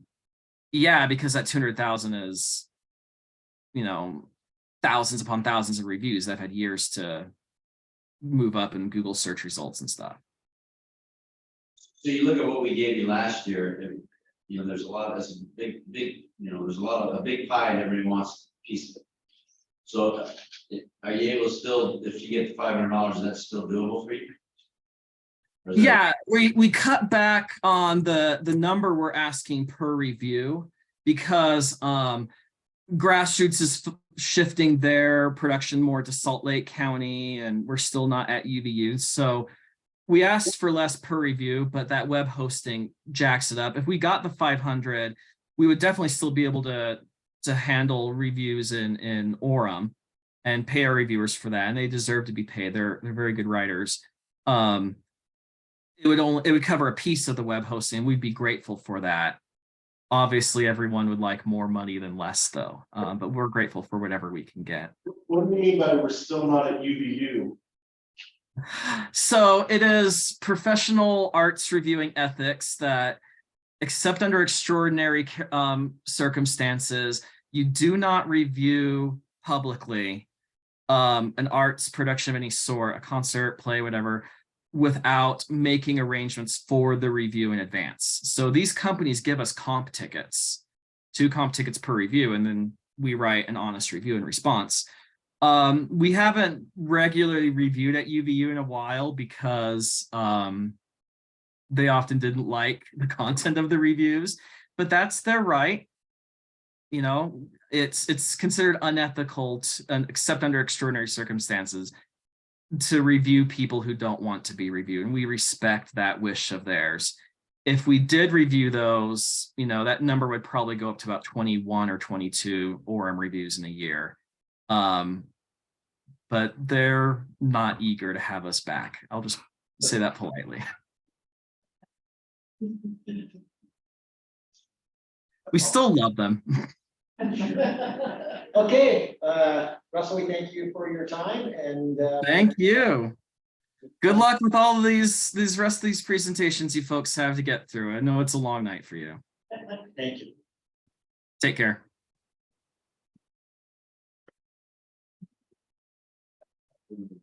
Maybe you take the rest. Yeah. There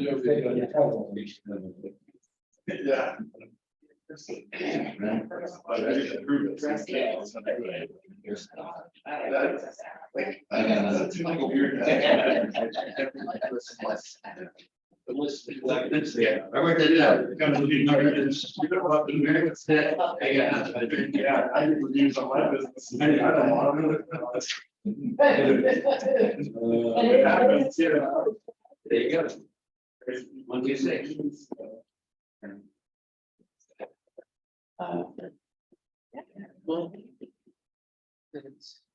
Well, You don't know how to place, we're gonna go. if you could sit. Okay. It's more convenient, you have to operate the computer as well as kind of, yeah, it might be easier. Want to stand? We'd love to do that. If you want to dance, you're in. There you go. We've opened up the screen. But we don't have to take your face. Dancing is makes me really happy. There's all kinds of things. You just, if you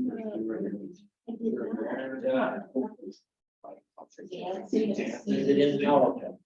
If you're not in PowerPoint. You better. Oh, please.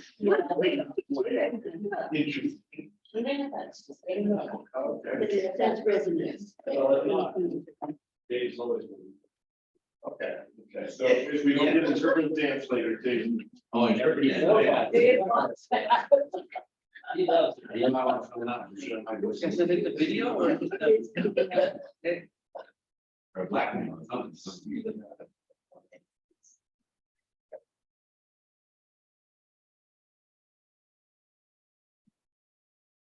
I'll just take Jeff. Oh, you let my secrets out. Yeah. Okay, sir. Let me give you some of the cookie nuts. You take the nuts and you- You can take notes from me if you want, but you guys. I mean, the ear nuts. Oh, I'm just gonna be- You the song. All right, okay, call. Or make it sound. We are. Obviously, you can, Sometimes they want you to look at your notes. well, so keep in mind, again, what the care commission recommends is not necessarily what the two of you. Okay. So you guys, your notes, you would bring in at the work session. Just let me know what. Yeah, I can give you an update where we're at. That's pretty good. Like, we'll take this and get this, okay? Muchas gracias, amigos. Happily, sorry. Sorry, I missed it. Today, no problem. But we're wonderful. You'll love what we do. I promise. I know. You know. I know, just for everything. That's right there. You know, It is. thank you. You need to stack this. Please, yes. Okay. Time is yours. Okay. That's right, front. Okay. All right. I thank you so much for allowing me to come and present our programs this year for residents. We are also known as Resonance Story Theater, but our official corporate title for our 501c3 is Resonance. We just put story theater to show for prison programs, which is a future goal for we have had a mental health portion that we brought in 2014 as well. So I don't know how to start this. I guess I just push that little button that says go. All right. Then let's see. I am supposed to tell you. We are Resonance Story Theater. We are a small traveling troupe that perform our own brand, our own type of theater. We use minimal costumes, minimal props, storytelling. I have a degree in music dance theater, so I'm a quadruple threat because I add the element of storytelling onto it. And what we do is well, that timer's just making me a little nervous. What we do is we use, we are the full show, like you've heard of a one man or a one woman show, and we pretty much are like a 5-person show. It just depends. We'll put on a pair of glasses or a hat to change a character, maybe a scarf. We'll show you who the different characters in the show are. Since 2006, since 2006, we have been a part of Orem City, bringing our shows primarily through the Orem Public Library and the schools in the area. We've also performed at UVU. Yes, it was UVU when we started performing there.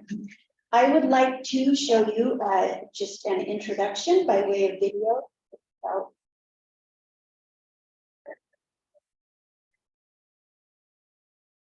There's no sound on this, but just focus on those highlighted words. This is who we are. We are Resonance. We chose our name for a reason. We like deep connection, connecting the community. We're found in physics. We're reinforced by helping neighbors with reflection on a project. That's my summary of what that says. We also, with the definition of resonance, we produce the largest possible response, and especially when it's balanced from our preparation and the way we get together with the community. Astronomy has us. We're just separate bodies, then we come together to create a greater whole. We are found in chemistry that explains us. We are a structure that we're not adequately represented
We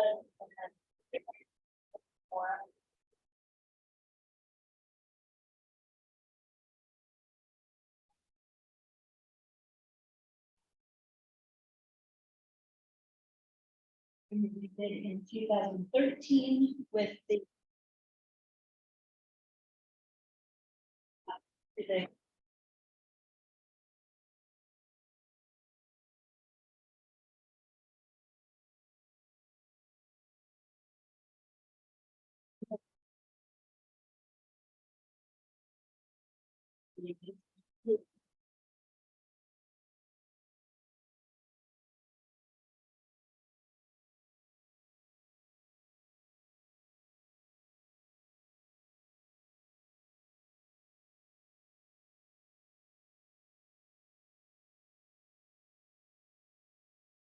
Let's just stop. Okay, I hope that you can see from that a smattering of what we offer, what we are planning to offer again. And I hope that you see that we offer quality work and family-friendly shows for all adults. We from children to adults, and we connect the community, we connect families, we connect individuals to that community.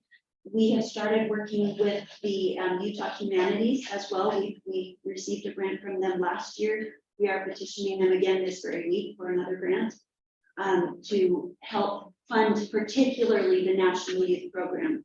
So you will not be funding that portion of what we're offering, but you will receive the benefits because we are offering at least one, depending on the library programming. We will once again, brought them last fall, and we're bringing the National Youth again, the top 10 in the nation, to perform the first week of September. Or it might be the last week of August this year. We're still in negotiations on that planning. So last things I would like to make sure I cover with you is what we are offering. We are talking about bringing in a one-man show. I wish I had pictures for you. This is an incredible show like these others that you've seen. Lots of color, lots of light, lots of imagination, stimulating everyone talking about it, which is the humanities portion. Resonance has, before we do about humanities exactly, we do a talk back with the audience and let the audience participate. And we find that that really cements the experience for the audience when they get to talk about their experience with the art. So we always leave a portion after our shows. We tighten it up and make sure that people can talk with us about that. Adam Booth is a national storyteller, and we want to bring him in with his brand new, it's hot off the presses program called The Heron's Journey. It uses storytelling, choreography, and very intricate. I first heard origami and I thought it was beautiful origami that I'm used to. It is not. It is laser cut herons on some formation that Adam will hold. The herons fly out over the audience. I have not seen it. I've only seen it in my mind from Adam telling me about it. But we have talked with Orem Library. It will be performed at Orem Library. I'm not sure about the date. Again, we're negotiating time frame for Adam and us and Orem.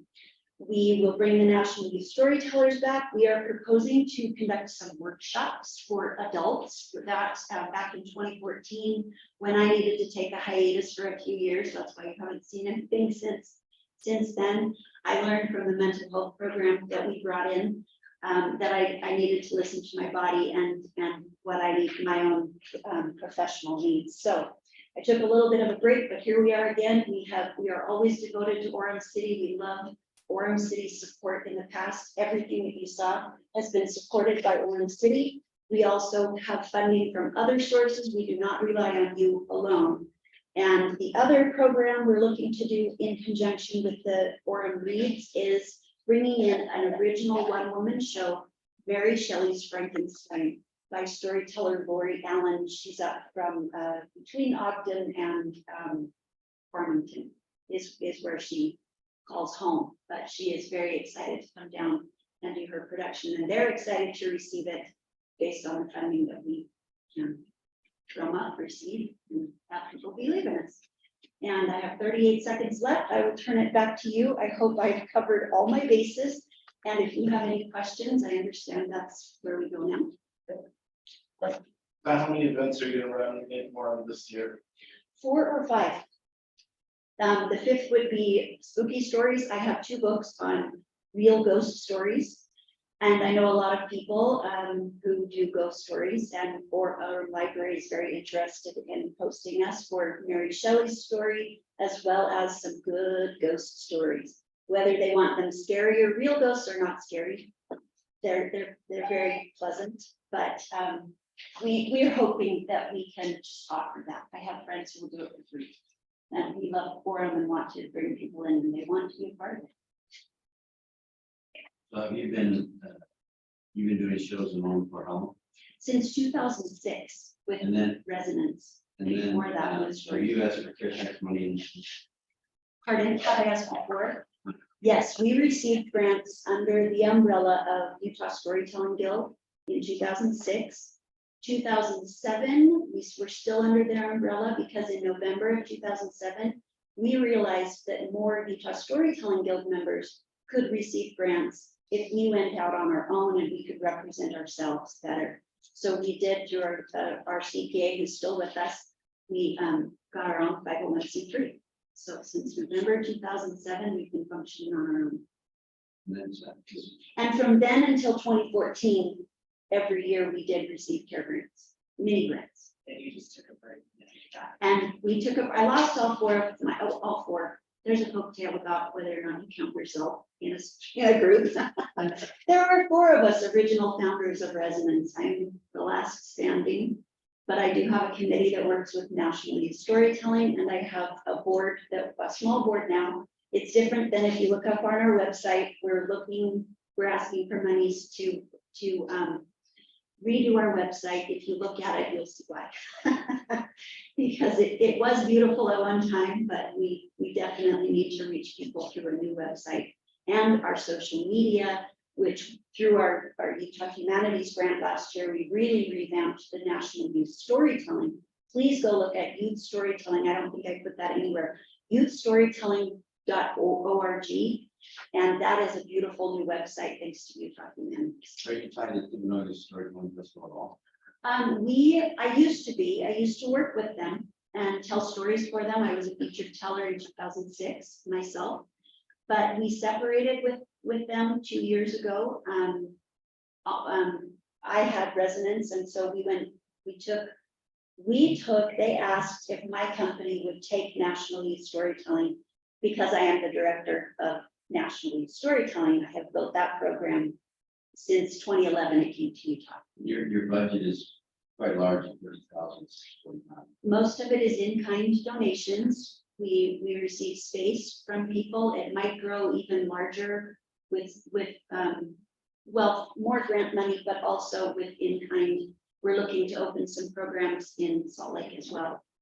And we have a lot of applicants who want a piece of the pie, so. Yes. You know, if let's say you get $3,000, is that gonna help you? We will be so great. To stay in Orem and do that? Absolutely. We would actually, you could direct which of our programs, of our offerings you would like to see first. Because we have done since about 2010, we started offering 2 shows a year, and we built up from there, which is probably why when I lost my partners, they had to move out of state, go on to most of them moved out of state, one to Tennessee, one to Vegas, Nevada. But yes, any amount, we are extremely grateful. Utah Humanities did not fund us in full last year, but their money went far because we put it exactly to where they directed us to put it. And are you requesting any funds from other cities? We Like they have care tax? have not requested from other cities. We have requested, just yesterday, we submitted our final for another Utah Humanities grant. Now, how big is that? That one, we've asked for $8,000. But they might give us 2, and we'll be so grateful for 2. But that's what we showed them. What we would like to do with that money, they will help us pay for the students who travel from outside of Utah. They do it all on their own. They pay their own way to get here. And we require them to be here for a week, which we get them a discount at a hotel. So primarily what we're asking for is not to cover their whole trip, but a stipend. to cover it as many as, we don't know yet, we're right in the middle of auditions right now for video. But they will cover that portion, and I promise we will, no matter what you fund us, we will bring National Youth back here this fall. Okay, appreciate your time. Thank you so much. Thank you for watching, thank you for listening, and for your great energy, so. Yeah. Oh, this is yours.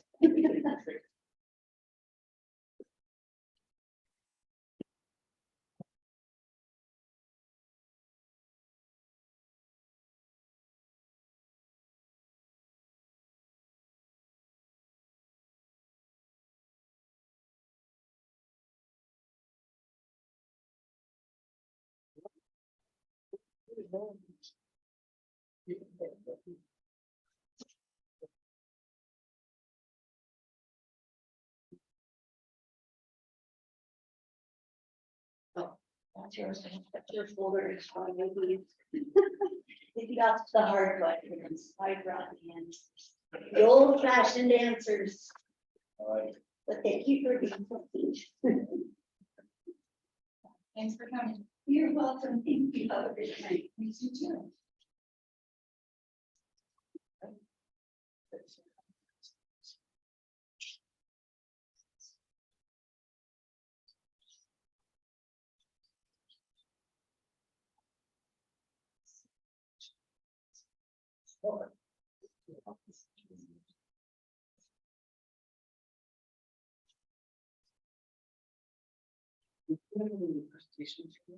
Yes.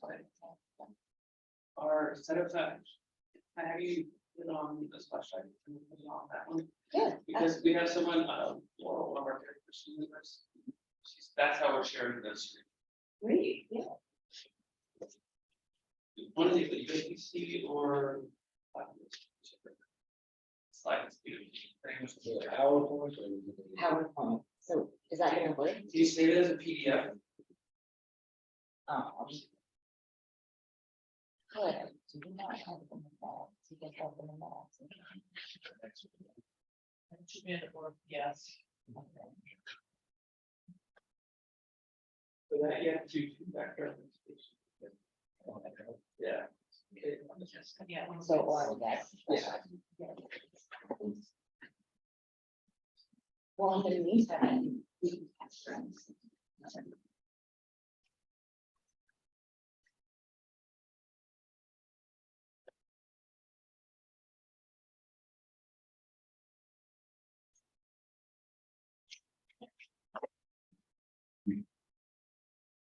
Join me online too. Yeah, fine. It is just me. I made it virtual because I wasn't sure. I really. Okay, it just said both, so. Sorry.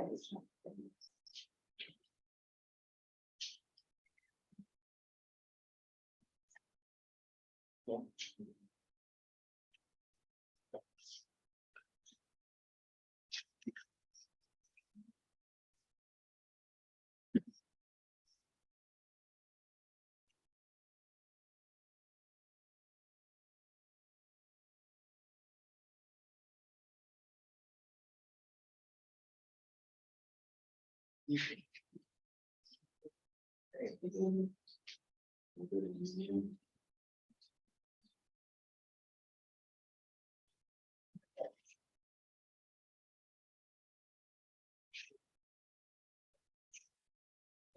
Yeah, and then you just break.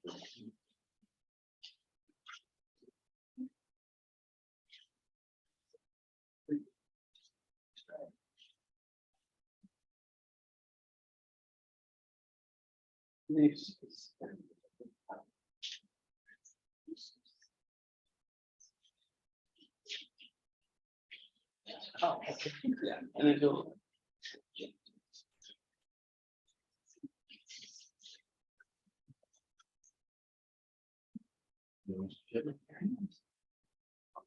There, we had our one day show. So it felt like. We had to go to like, it was like. Hey, let's go here, go here. So. Yeah, we're able to get the band-aid. Yeah. You- Yeah.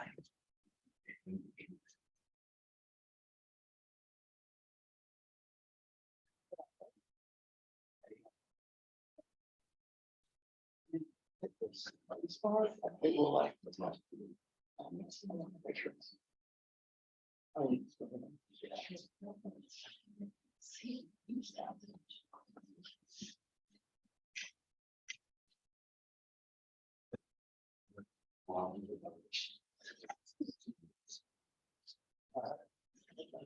All right. I'm really honored and excited to be here. What I'm most excited about is Utah County and what it's done for me personally. So I'm from an organization, Fit to Recover. My name is Rachel Santizo, and I'm a woman in long-term recovery. So what that means to me is I haven't put heroin in my body for over 11 years, gotten custody of my children back. I'm a grandma, I'm a college graduate, and now I have fallen in love with Orem, Utah County. So so that's just a little bit of history about me. So FTR, an overview of what Fit to Recover is we opened in 2015 in Salt Lake City, but the truth is actually we started in 2013 in Sugar House Park. We would meet every Saturday and do a boot camp. And so we did that for 2 years until we found this space. This space opened in 2015. So I had recently gotten out of treatment and I started showing up to the park. And there's something about exercise. So there's a lot of trauma that we hold in the body. So when we move the body, it helps release that trauma. I also came from domestic violence, from the behaviors from before. And so when I started lifting weights, I started feeling like I could defend myself and that I could do something like stand for myself. We have 4 different pillars. So we have the fitness one that I'm speaking about. We have community service, because when we're in our using, we are very selfish in our ways. So community service allows us to step outside of here. One, my brain tells me so many things. I'm not worthy, I'm not capable. And 11 years later, it still speaks loud to me. But if I'm being of service, it helps me step outside of here. It reminds me that I don't have it so bad. And it also reminds me of where I can be again. We offer nutrition. So nutrition, how do you learn? It's not just about eating healthy. It's about if you get out of treatment and you're on food stamps, if you don't have teeth because of your using, you don't feel, good about yourself. How do you maintain and how do you start life over? Because there's a lot of barriers. You can get sober, but once you get sober, that's actually when your life begins. And the last one is creative arts. So we have paint night, we have open mic night, we have people, we are so talented, but we've lost our way or maybe just never had a chance to showcase it. So choosing that verbal communication or the painting or drawing in a way to express yourself, a healthy way to express yourself versus using drugs and putting alcohol in your body. Oh, there you go. Okay, so the reason why we chose Orem, it is the 3rd highest incident of population in recovery in Utah. And since we want to make an impact, but really I want to be a solution. I want to give back what's been given to me and I want to be a solution out here.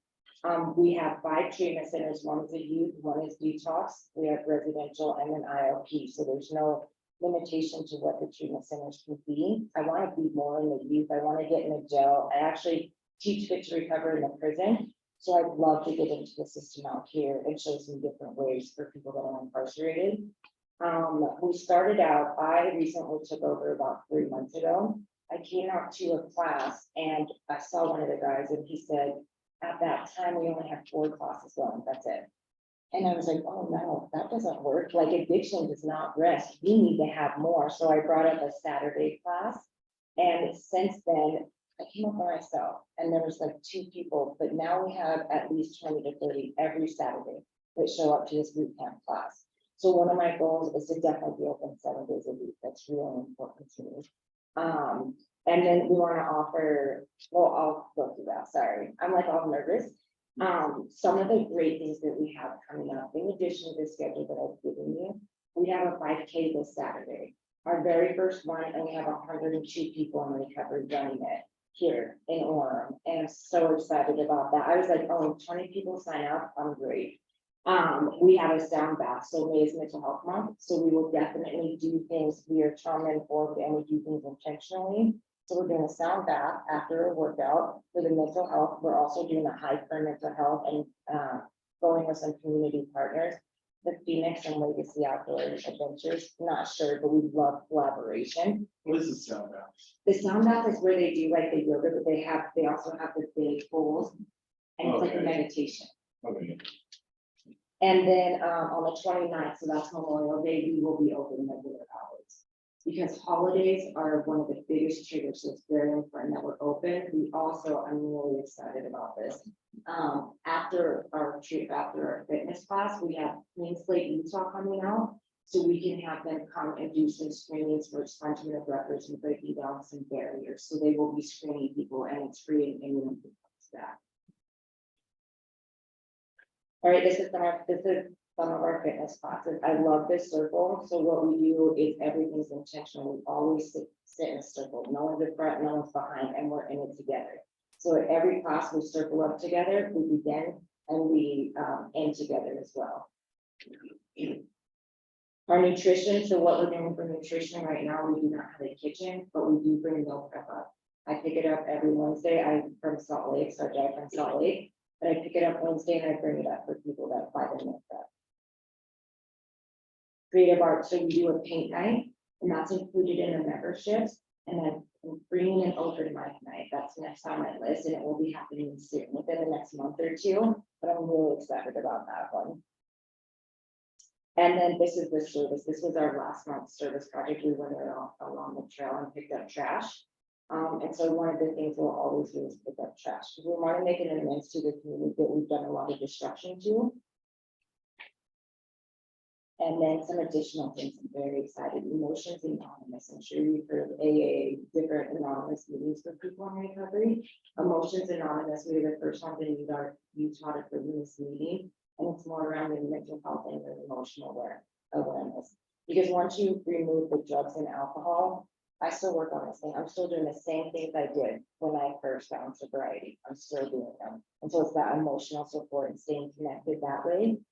And then I also started a community partners gathering, if anybody wants to join. It's where organizations, we come together and we just say what we have going on and how we can support each other. So collaborative effort and this fight out here. And then here's our 5K. And then we do some, let's see. So here we definitely do the score survey, and I think it's score survey, so I apologize.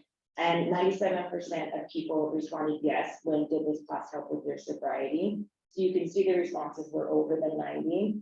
And then do we make a difference? And that was our third and fourth quarter last year. And everything is like out of a 9 on the outlook of life, we got an 8.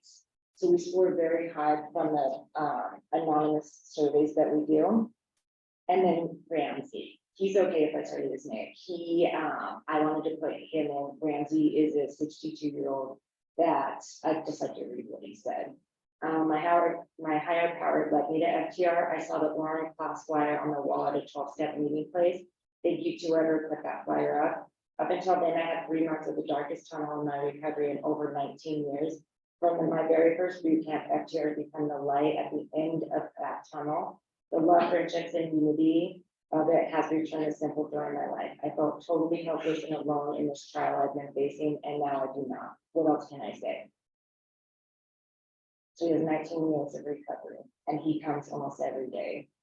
So our grant request is for $14,600.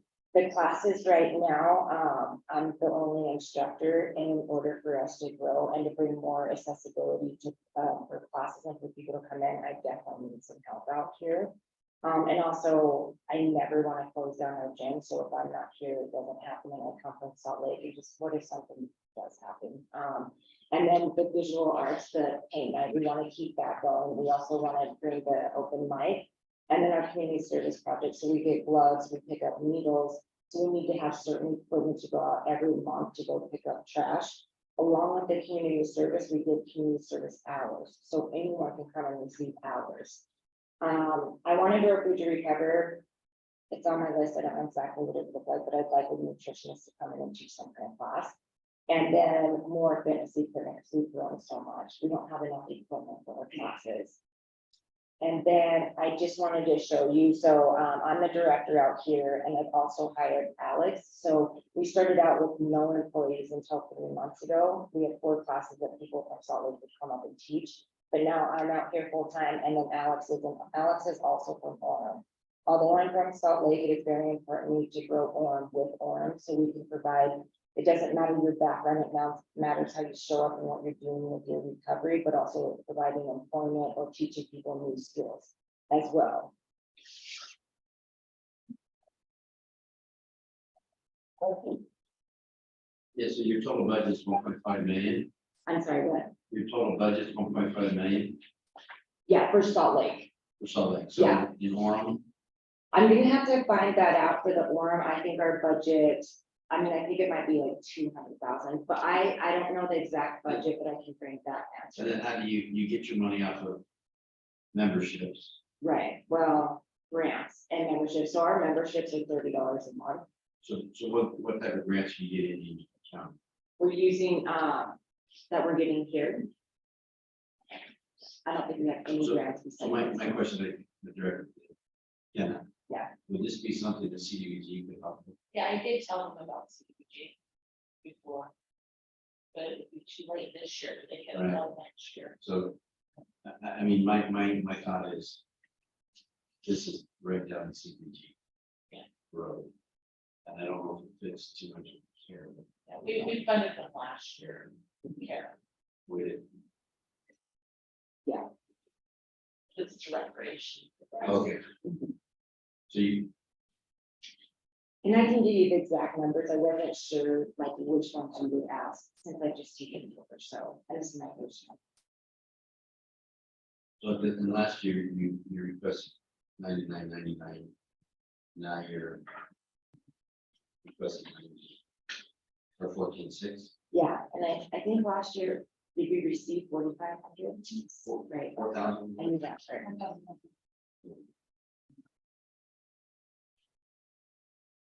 The person in charge of their funding left, then left their organization, because she's the one I told about. Yeah, okay, CDBG, I think that's. I think that would be a perfect. Yeah, encompass, yeah, so I think Kenna would be the one that.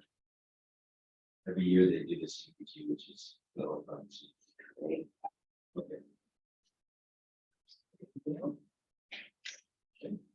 Appreciate your time. Thank Appreciate you guys you. coming down. Yeah. Thank you. I hope that you guys have a good day. Rachel, I did have a question. Yeah. How do you find? If somebody helped you to take your place, how would you find that person? It would be somebody that comes to gym that's in recovery and will have to teach. So you want them to be somebody in recovery? So, no, yes, okay, yeah. As long as they respect our mission, so you have to be still respected for hours. So we do have some people, a lot of us are in recovery.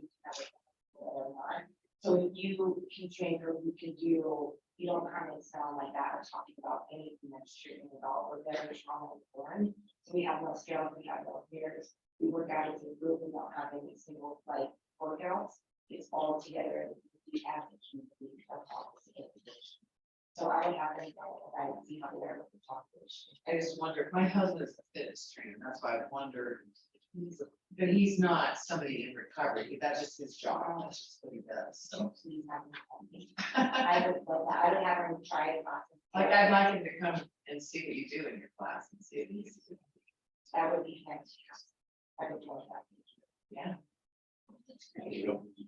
Well, I'm just thinking, do you ever look at volunteers, because he might come and do that as a community service. I would need a commitment, because here's what I don't want to do in our population, you would let down. Take your breaks, right, having some schedule, I need someone else committed. Right, so I'll have him call you. Yeah, please do, oh, that would be great, I would love that, I can't do this alone, I can't do it. Right. I can't do this alone, I need help, so, Okay, I just wondered. yeah, thank you, anything else? All right, thank you. Oh, yeah, we can. I did have some. You did. Okay, it's good. You're a little late. Bring me a launch phone. Oh, I've got a thumb drive. Well. Either way, or is that what you bring over on thumb? Yeah. Where do we plug in? Just on a little. Yeah, I'll let you do that part. And is Gary with your group? Yeah. Okay. Is on our Zoom. Yeah.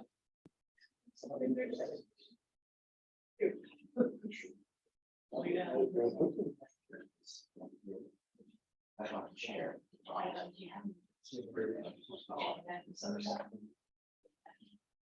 Where's the? USL up here. This is the same.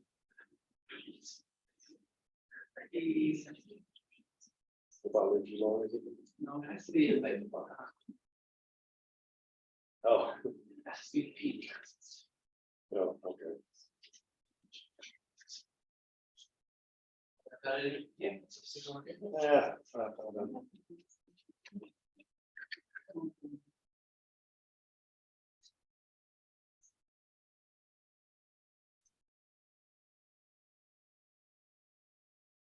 How y'all? Good. How many more presentations do you have? Is it there?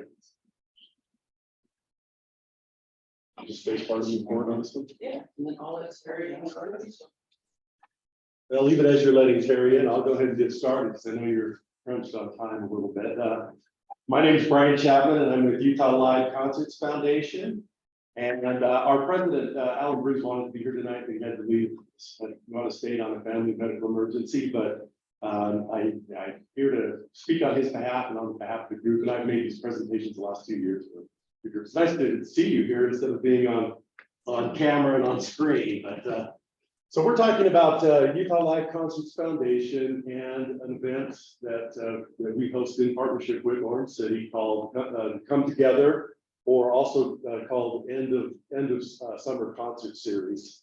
ULCF is our mission statement is to create and operate managed concerts for the preservation of live music performances, support local charities, and I wanted to say on that one we've helped Alzheimer's Association and also the Red Cross, the Utah County chapters of those groups, and also developing civic and community unity. And then the last one, providing education about cultural influences of performing music. I have kind of a fun story about a success story with youth here in Orem for that. So yeah, the concert series, I want to talk a little bit about what happened last year.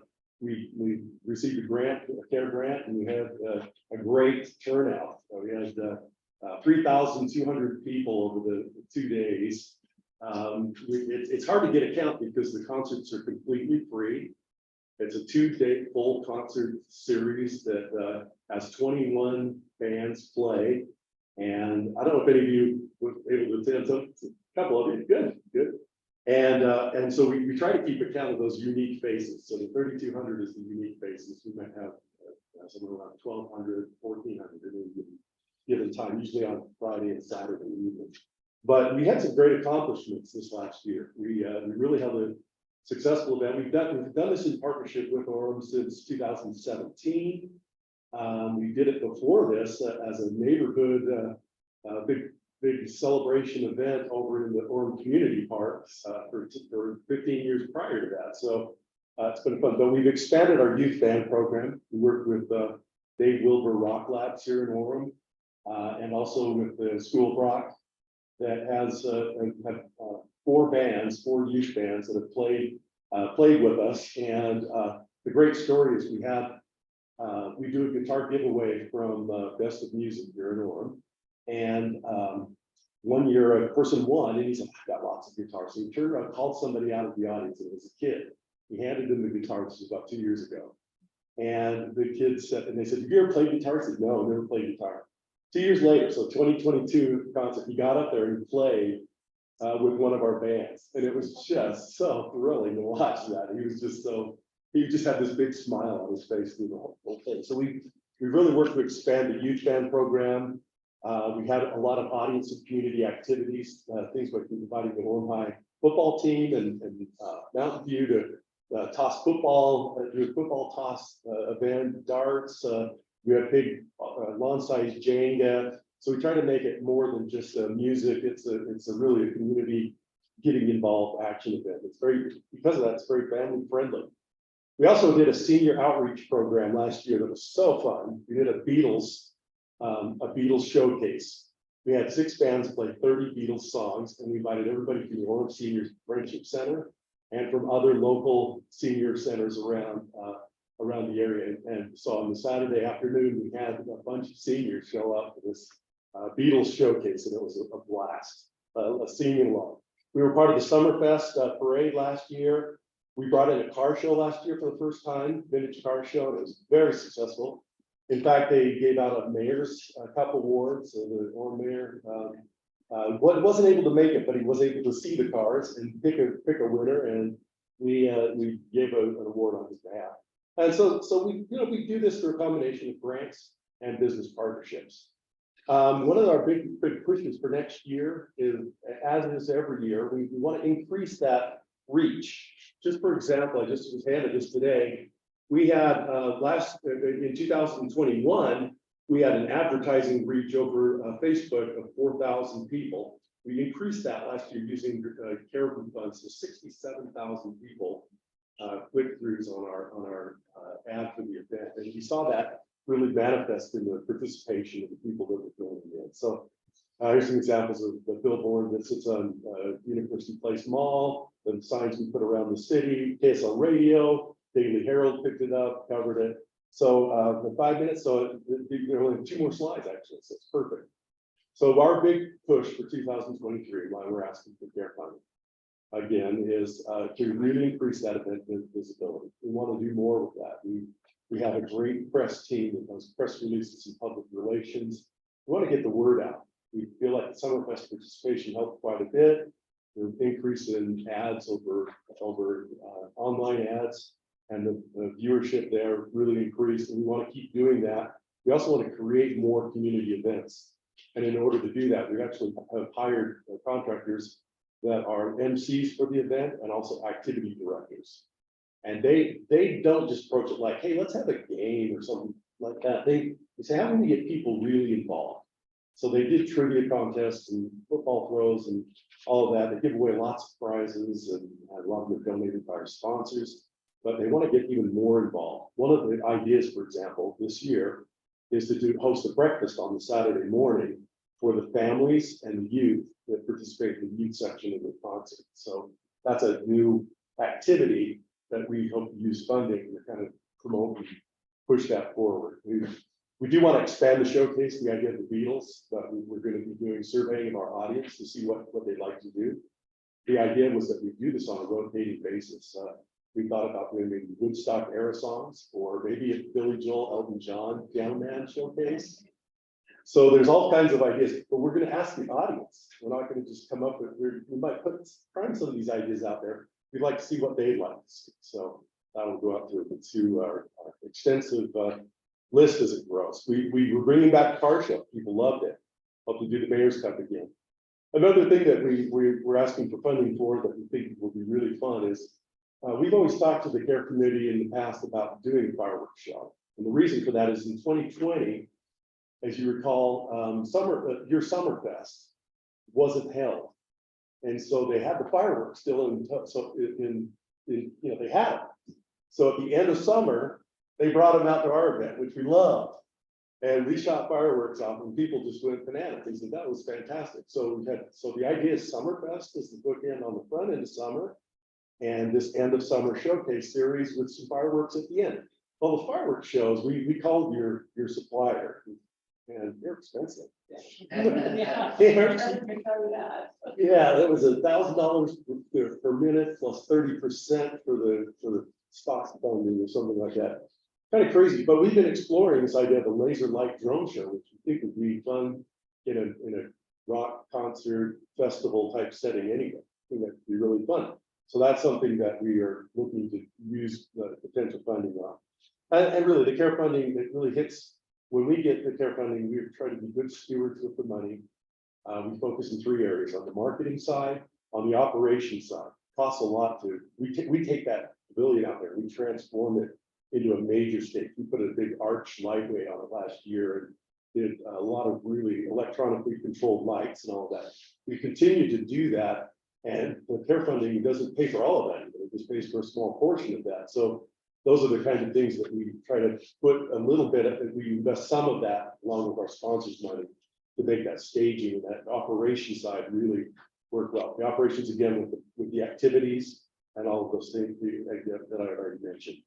And then we're going to try to expand our partnerships and sponsorships. We still have a lot of our sponsors coming back, In-N-Out Burger, Texas Roadhouse, Smith's across the street, and some of those kind of guys.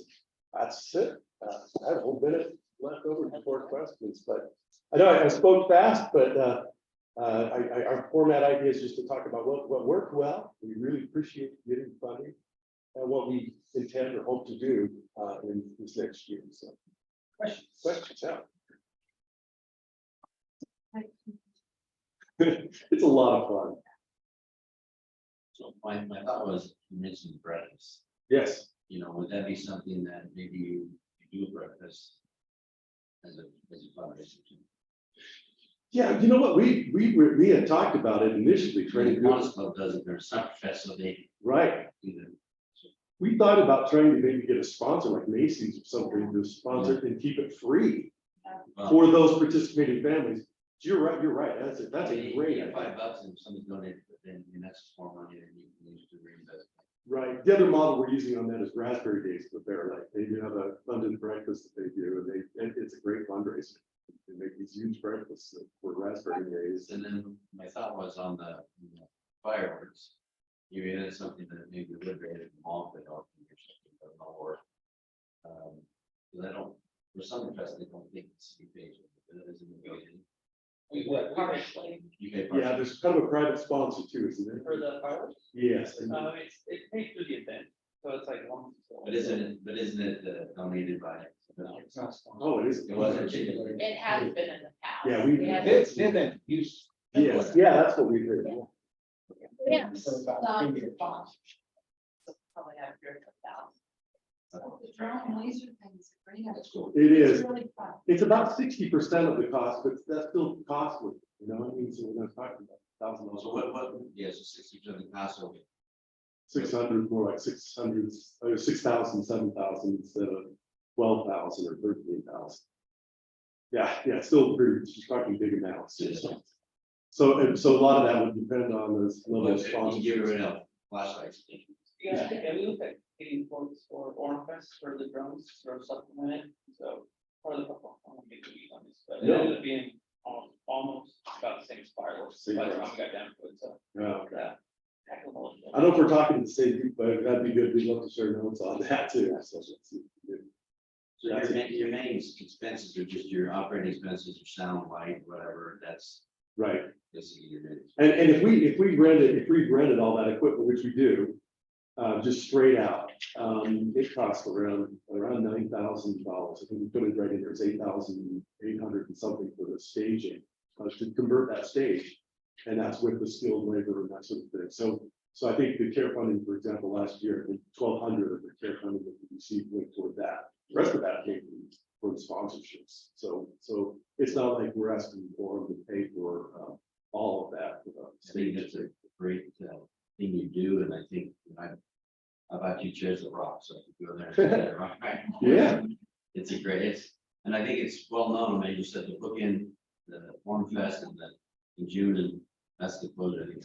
Yeah, and we not only did Summerfest this last year, we also were in the Freedom Festival Parade, which was also another. We had a, You should stop while you're there. yeah, well, it was fun. We had the band play come together all the way down the street. Now we're called Warm Fest because Summerfest is trademark. Oh, gee.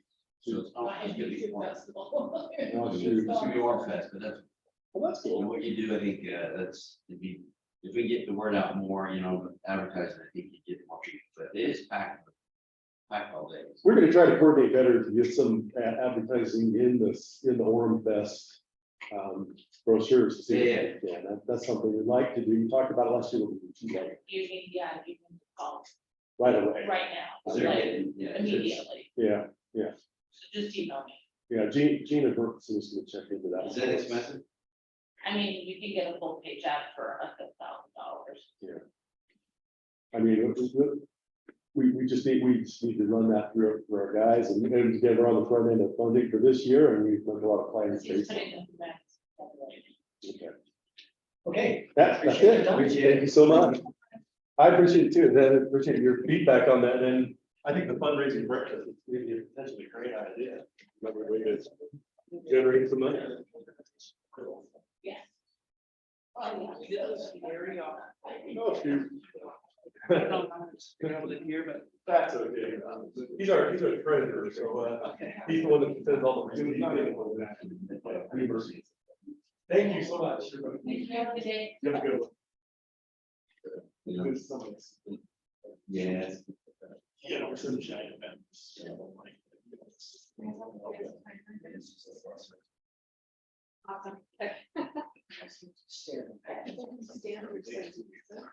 Awesome. It's totally up to you. But I would just say, Oh, what? if you're asked, I gotta say, well, I get this was the first presentation I've ever seen on Canvas. It's my first time using Canvas. I was really impressed. They're all cool. Okay. I think I was like, oh, I should have seen some books, not always like the same thing. I'm gonna be doing the same thing to everyone. Thank you for trying to check in. That's right. We do have one of our commission members is remote. Okay. Share screen. Great. Good. All right. So we have to wait for the timer to start. Okay. Hi. Awesome. So I'm Jessica Heaton. I am the artistic director of the Wasatch Contemporary Dance Company. We've been around for 13 years and performing most of those years here in Orem. So let me tell you a little bit about ourselves, about us. I'm sure I know how to use this. So we have a 4-part mission. We are guided by the mission to build a creative and compassionate community through dance. And we do that with these four areas: create, collaborate, educate, and validate. Under create, our main goal is just to make really innovative shows, and not, we love the arts, we love entertainment, we love traveling on both sides of that spectrum, but art is nothing if we're not using it to teach, to gather people together, to help them learn something and see a new perspective. So we really try to use thematic work and just help people to come together, feel more unity and understanding, and learn through the arts. Collaborate, we love to work with artists of many fields, so we've often collaborated with comedians, painters, musicians, videographers. We love to just get together with other artists, help this area be a hub for all kinds of art, and just see what we can make together. And we love to interact with our audience as well. So we do a lot of immersive work where dancers and audience members are in the same space together. And we love to just engage our audience and have them be a part of the art making process, not always just seated in a theater. And when we are in theater, we still like to kind of break that fourth wall and really bring people in. We do some really unique kind of dances to do that. Under education, we offer a lot of workshops and classes for all ages, and we really just want to be able to provide that strong dance foundation for anyone who's interested all over the county. Lastly, we are trying really hard to make dance a viable career option in Utah County, so it can stop being people's side hobby and they can really put the time and the work into making it just really using their talent for what they're so good at. So every year we do work really hard to increase the pay that our dancers receive. So our headquarters is in North Provo. I always start like every presentation like that, just so you know, clearly we do rehearse in Provo. We have a great relationship with Smash Dance Academy, which is just like barely in Provo. And they let us use all of that space for free. So in the arts, you can't say no to a relationship like that. So because we are there and a lot of our workshops and training are all in North Provo, we still do have a very strong impact and presence in Orem because we routinely perform here. And clearly because of the proximity, everything that we do is so accessible to Orem, and we have a lot of Orem residents who join us at our studio in North Provo. But mainly our influence here in Orem is these 3 categories that we provide training for Orem residents through classes, through workshops, through working with high schools. and studios in this area. We provide free creative dance classes at Orem Library. That's one of 3 libraries where we come twice a year and we teach 45 kids. Well, we do 3 classes back to back and we get 45 kids total. So 90 to 100 youth from Orem are being taught in these free creative classes every year. And then lastly, we just love to create these really diverse performances and provide them right here in Orem for these residents to be able to benefit from, you know, a big city art scene right here in our own neighborhood. That's what we love to be able to do for Orem. The 2023 funds we've requested would go to our performance in November at the Orem Library Hall. We were there last November and we just loved it, and we're so grateful for a venue that is just beautiful and so accessible to the community, and we'd love to be able to perform there again. The $4,800 would cover a 2-day rental, allow us to hire a qualified light technician, and then cover just a small portion of our dancers' payment. We cover the rest with other funds. As you can see, the remainder of our dancer and director pay, choreographer pay, and accommodation, advertising, costuming, general operating expenses, royalties, all those other details that go into a show we cover with earned income, other donations.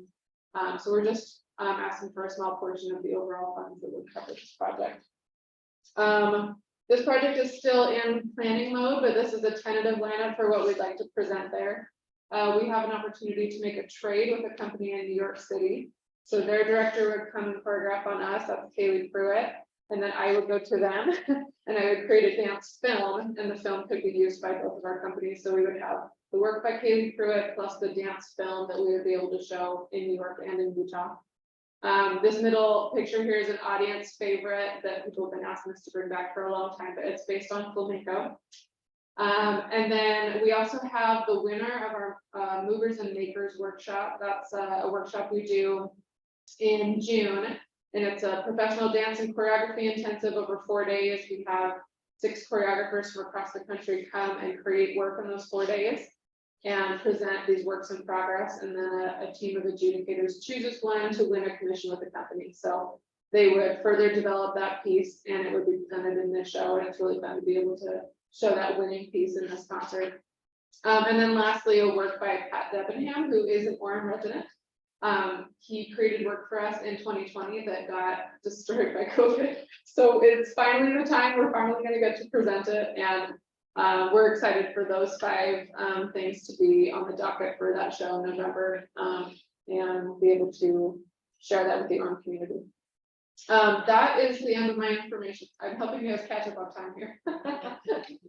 What questions can I answer for you guys about our organization or about this project? So about how many ornaments are coming up? We do 1 Orem event per year.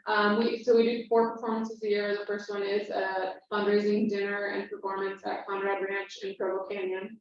Then November would be our show in Orem. April is in Provo at the Experience Event Center, and then June is in American Fork. That's our Movers and Makers next year. We'll be at the Valentine Theater. And then in between all of those events, we have 3 to 4 workshops that we do that are for youth or adults, and again, those are in North Provo, so close to Orem. Easy for Orem to get to. You said 1 performance, but you mentioned it's a 2-day rental. So is it a 2-day? Yeah, sorry, it's one event, right, 1 show, but but available 2 days. So is that separate from, you mentioned library? Yeah, That's different. from the library classes. Yeah, that's just whenever, we just scheduled out the library's children's program, and we come, it's like a Tuesday after school, and we do 3 classes back to back. We usually make it have the same theme as our show, so like 1 year we did a show about animals, and so our classes were about animals. So we make it kind of share the same theme, but it's separate. So your total budget is 44,000, so how do you come with that? A lot of it's earned income, a little bit over half. We do that through workshops, tuition, working with youth groups, the studios and high schools. And then we get grants from Orem, American Fork, Provo, and the Utah Arts and Museums. Those are our 4 main grants. And then just donors who support us, different businesses, foundations, individuals.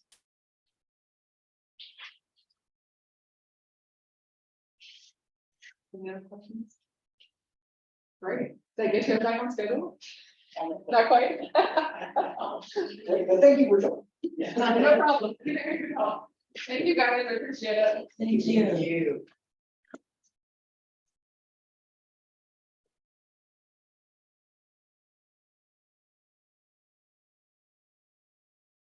This last one on the spreadsheet, it's actually one bottom, it's Utah Gaming Symphony. Actually, it's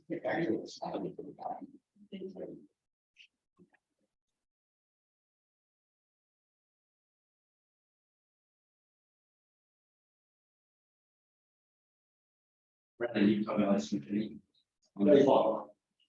Yeah. Oh, it's the Windsor. It's not the, this is the Utah Valley. Oh,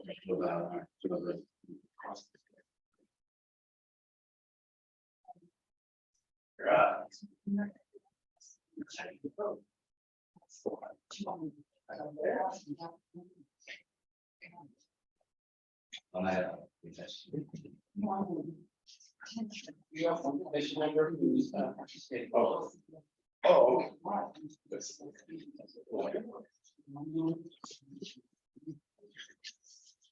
Okay. Utah Valley Symphony, correct? Yeah. All yours. Okay, well, I was telling your colleague here that Kent Bogert is our business manager. He made the preparation for this, but he had to go for a family thing up in Logan. And so he called me just a little bit ago and asked me to come over. So I'm the board president for this and House of Friends. So I've been a member for about 15, 16 years. So, Nate Keller. Yeah. So anyway, thanks for letting me come. So I guess just tell you a little bit about what we're hoping to do. We've done some of the Orem Care things in the past, and we want to that going again. And the main thing we want to do is put together a really effective concert for the community here in Orem. And I live here in Orem myself. Have been since the 80s. So it's an amazing community. I think it's a one enrich it even more with classical music.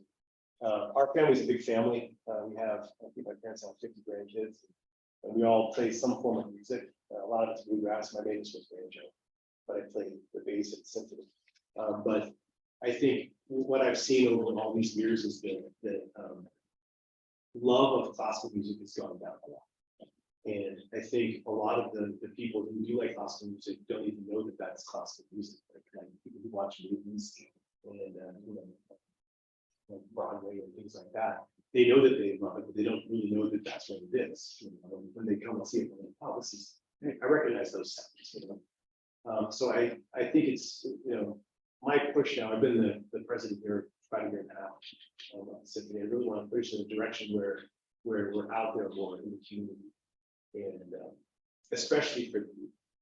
And it's really hard to compete, I think, now with video games and all these like really amazing things that are so like powerful for the kids. To get them to want to put time into learning an instrument or even getting interested in hearing that kind of stuff, being patient to us. And so anyway, what we want to do with the grant, if we're to be awarded it, is to put on a concert here in the community, hopefully over the summer, and just get as many people who can to come and just introduce them to this kind of music. The symphony's been around since 1959, so it's probably the oldest community orchestra in Utah that I know. And I would say that we're probably the premier community orchestra, I think, here in Utah, below the Utah Symphony. Our members are usually, most of them are professors of their instruments and have been playing and teaching for many years. Anyway, so this will be a chance for us to get to the community, particularly. So we'd like to put a concert together. We don't have a venue decided on yet, but it could be maybe Orem High School. We've got a nice facility there. Or it could be maybe out here in the park. If we get some good weather and really get a lot of people to come out for that. So we bring our big orchestra to a concert of I would say material that would draw in the crowd. So maybe right on the Shostakovich and have John Williams. A friend of mine, Carl Bacon, he's the guy who did the City of Fire. He and I do a bunch of concerts together over the charities. And he always says this, when you feed a horse, you want to give him 3 apples and an onion, So you want to kind of lean it in there. So we'll try to get them to feel good about this kind of stuff. So anyway, that's, I don't know if you can ask me some questions if you want to, but that's kind of the hope of what we're trying to accomplish here. Question?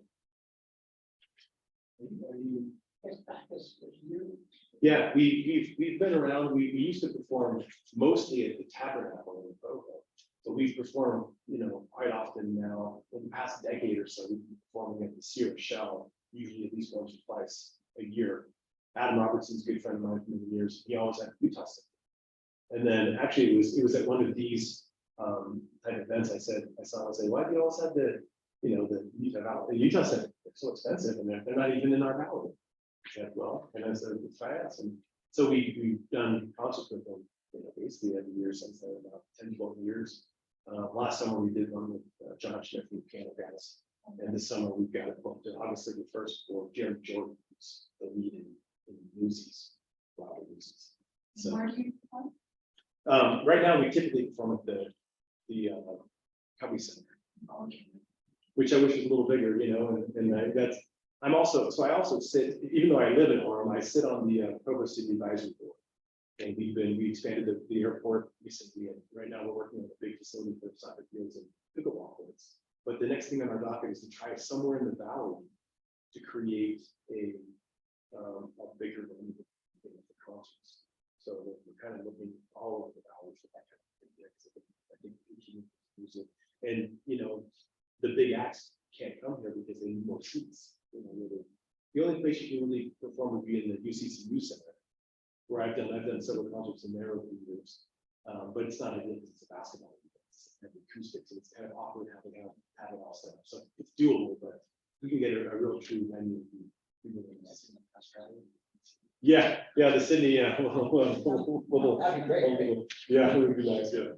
With the acoustics, that's, interestingly enough, Orem has there's only two concert halls, true concert halls in Utah. One of them is at Bravo now, and the other one is the Norda here in UVU. And so that's why Utah Symphony kind of bounced back from this. But strangely enough, our symphony performed there for their very first performance. When we built that, it's real hard. It's a beautiful facility. But once again, it seats, I think, maybe 900. So not the big venue that this community can probably sustain. So. This is the first time we've requested care. No, we've done it in the past, and it seems like it's been a while. Sorry. I wasn't involved in those ones back then, but I know that we've done some in the past. I see it there. I didn't that fun. Probably 18. Yes, it's 2019 award. Well, that wasn't there. Oh, okay. The numbers up for, I thought you just changed the name. So you put it, so we put it on that line. I in our spreadsheet. Should have been a separate. I see. So 2019. That was for the Utah. Got it. I think that because the first year I worked here and I was doing reimbursements, I started in 18. I think that year they had funding. I see. Okay. You're asking for $12,000, and everyone else is asking for a lot of money too. So, if it's $5,000, is that gonna be able to do it, or is it asking for? I think we can probably do it for a lower amount. I think that would be probably the ideal concert situation, because one of the reasons is we want to make a big shebang. We're going to do it and make it as good as we can. So I think we'll probably need to rent some equipment and probably bring some filling performers too, because it's outside of normal season. So a lot of the performers might not be available.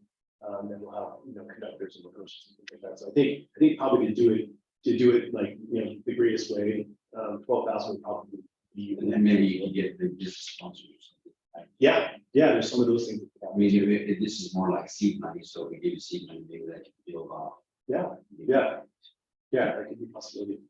I didn't put all this together, so the business manager did that, so he's a little bit more in tune with those kind of details, but I would imagine, I'm a let's make it work kind of a person, so I could talk to him about it, but I think that, if you're able to facilitate what you thought would work, I think you would be able to make it work. Definitely. Okay, appreciate your time and hanging out with us. Yeah. Thanks a lot. And thanks for donating your time to us. Thank you. Thank you so much. It's great to have a city that I don't think all cities discuss that. I guess I'll be that one, a little bit of a shining star. Thanks a lot. Thank you. Thank you.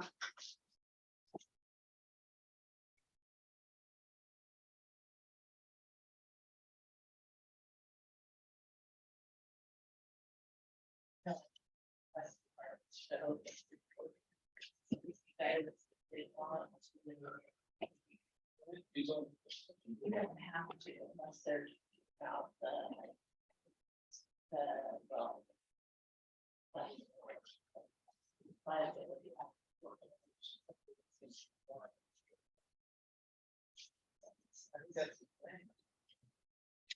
Well, no, I mean, it's like, say they need, like, say I need to see about one of these organizations. You don't want them, right? Just say I know that, says it's like the president of this organization has been arrested or something, or, that's the use of this session for.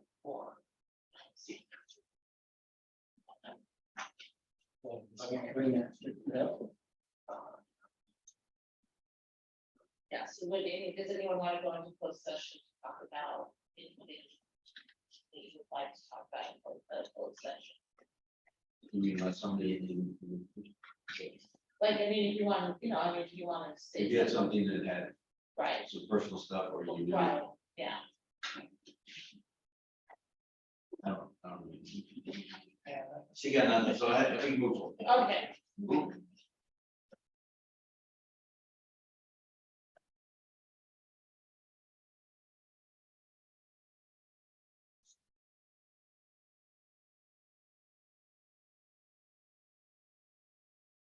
So, yeah, I think, just.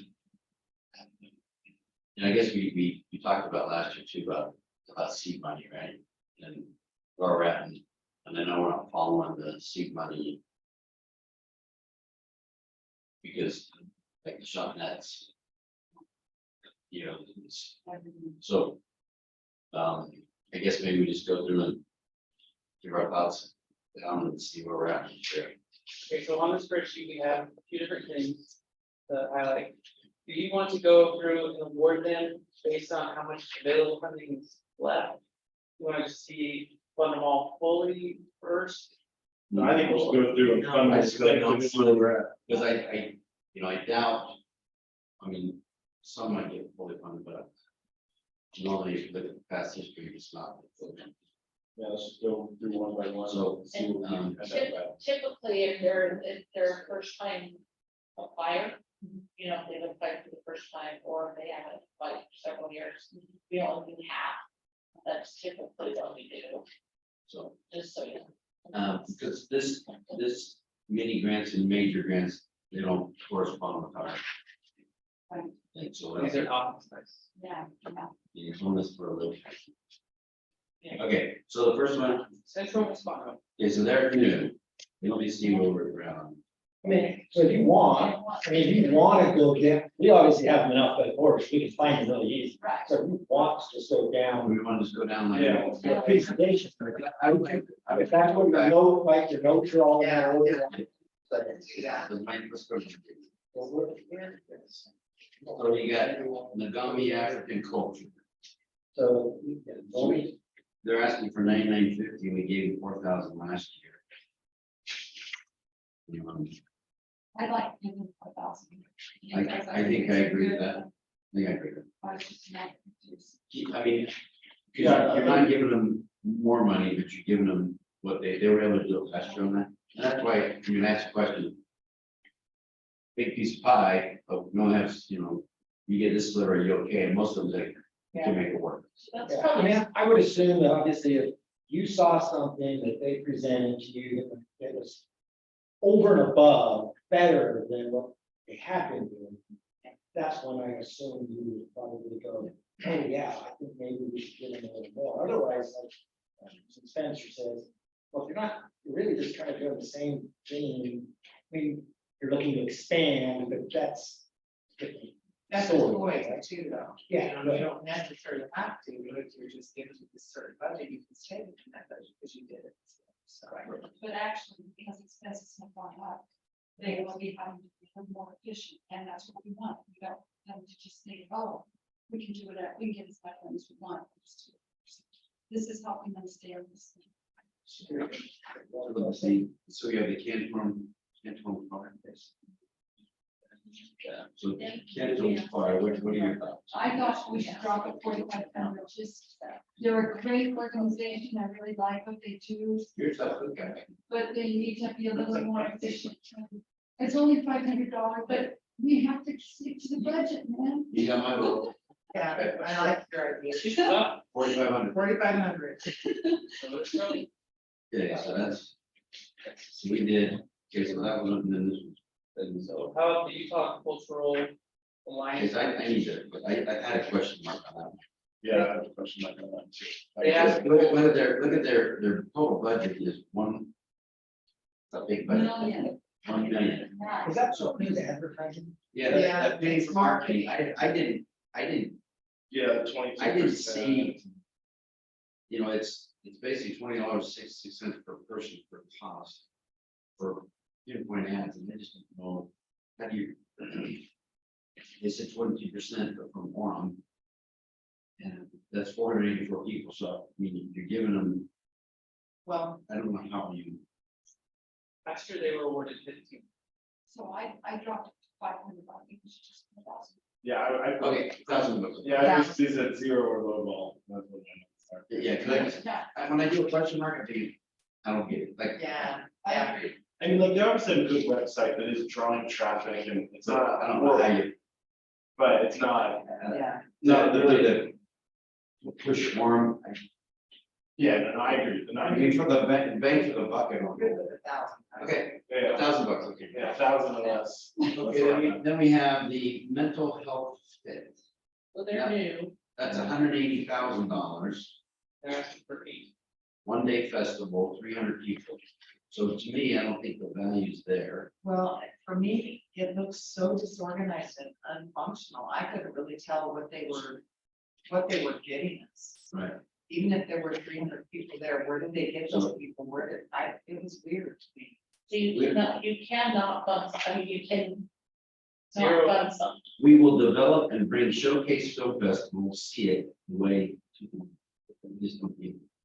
Yes, 0 is an option. So, what do you, I figured we had to do this, I didn't know zero was an option, so I just said, okay, 2,000 and 1,500, just. I think you're being kind. Yeah. Zero, go zero, because we've got other I people said we that go take it. zero and then we can come back and see, but I mean. Okay, it- yeah, there are other. That's what I have. It didn't impress me at all. Okay. 0. Yeah, And then- those two presentations right in a row. are kind of- Okay, so Viva Brazil Culture Center. With our, Laurel, you're on mute. You wanna chime in? Feel free to unmute. Oh, yeah, sorry, I didn't realize I was still on mute. So I'm not disagreeing with anything, like, agreed. Can I say that? Like, it's all making sense to me. I know I wasn't here for all of it. Or sorry that we didn't see. Just yell, make sure you yell if you want to say something. Okay. No, I think we're good. So far, everything looks awesome. I feel like kind of the same theme from last year with some of the choral groups, like kind of trying to wean them off, so to speak. Like, maybe, is that kind of a similar feel as it was last year with that? Yeah. But yeah. Okay. So Viva Brazil. We won that last year. Yeah. 4,000. I mean, this one I thought we should bump them up from last year. I got these 5,000, they're great. They go- Yeah, and I think that they've proven themselves. But it's for, I mean, what are we getting for 4,000? It's a fun activity. So that, Set or. diversify the event, 2,500 pays a portion of the stage. Professional sound equipment and technicians, 2,500 rental. So you're basically paying for rentals, so. In 2000 more, so I would be okay if we just kept it. Yeah, I agree. Yeah, I'd say to keep it at 4 or even bump up to 5. Well, you did raise the other one up because of cost increase. Which one did we bump up? I mean, this is just, No. we're just doing stages. But that's one that I thought. Yeah, we're just paying for basically fixed costs, it's not about the program. Oh, I didn't hear. I only said 4,000. No, Nagomi was 4,000. Yeah, I apologize. No, it's So, all right. Viva Brazil. Hey, you gotta stand down, dude, stand down. So can we agree to 4,000? 4,000 on that one, and then this one, yeah, 4,000. Barton Valley Pipe Band. Pipe band, let's see where we're at now. So the pipe band, we had 3,000 last year, and they're asking for 4,900. Let's see what my notes say. 25% of Orem residents in the band, dues are $5 a month. What are they, how many shows? Let's see. This grant will include a social media presence, so basically we're paying for the website, and I didn't really care for that, but we're paying for a website. And they Well, participate in Orem Fest. It's also performance, it's also performances and. But I enjoyed, I mean, they were at the Sarah, it's cool, the backups, right? Yeah, I either say same as last year. I would say or a little same. more. Just Or to- 2,500 if you need to. Well, let's do same, and then we'll see. Yeah, I was talking about the 3 that were for Okay. Well, I was looking at the bottom line. Any questions online? Oh, I like the same as for the Garden Valley Pipe Band. I'll take this. I think the same as last year. I like that they involve so many kids with what they do. All right, then we have the Orem Corral. Yeah. So they're asking for 7,500. My concern there is their program and salaries are 6,750. So what are we paying? We paid 4,000 last year. So I suggested 3,500 because as we discussed last year, we need to wean the corals a little bit. But So, maybe with, There's really the only Orem only. maybe just keep it at 4 with the, Okay, that's a good we'll point. keep it at 4 with the, That's a good point. Okay. 4,000. Thank you. We gotta keep this one around, so Jeff can be part of it, because we'd be on it. Well, that's right. Well, that way, the captain, we get 4,000, but Jeff has to sing in the. But you can increase it, like paid something. Make sure we make that note. Okay, World Folk Fest. Yeah, they want 4,500. Their budget's 32. This is the first time. Yeah. I will tell you, I mean, they are very good. The question for me there was, are they, they're not gonna be here for very long. Right. Will they be here? Well, next they're round? mainly Springville, right? Yeah, as soon as there's high school done in Springville, I believe they're intending to rebuild the park or reopen the park. So are you thinking like $3,000? But I would say, I'm not gonna. start- Half. I'm just throwing out knowledge to try. So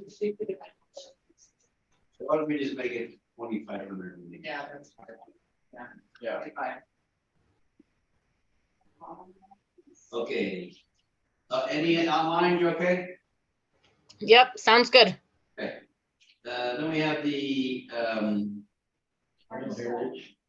the Colonial Heritage. Oh, I know. No. Heritage Drive. Yeah, Colonial Heritage Festival.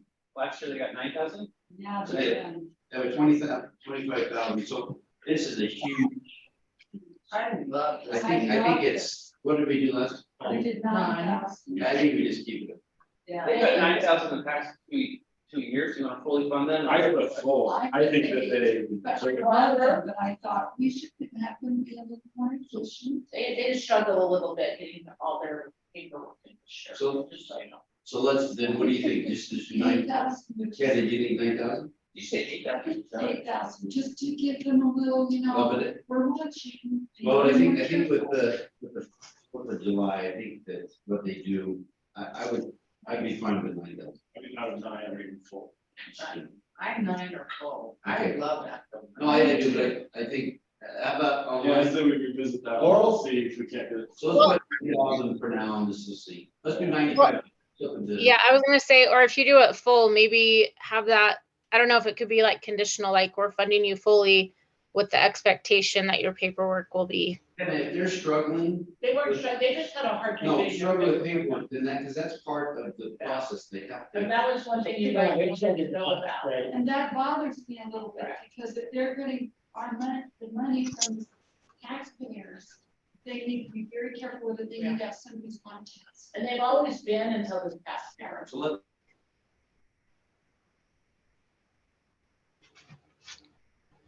I'm good, let's do 9,500, we're meeting in the middle.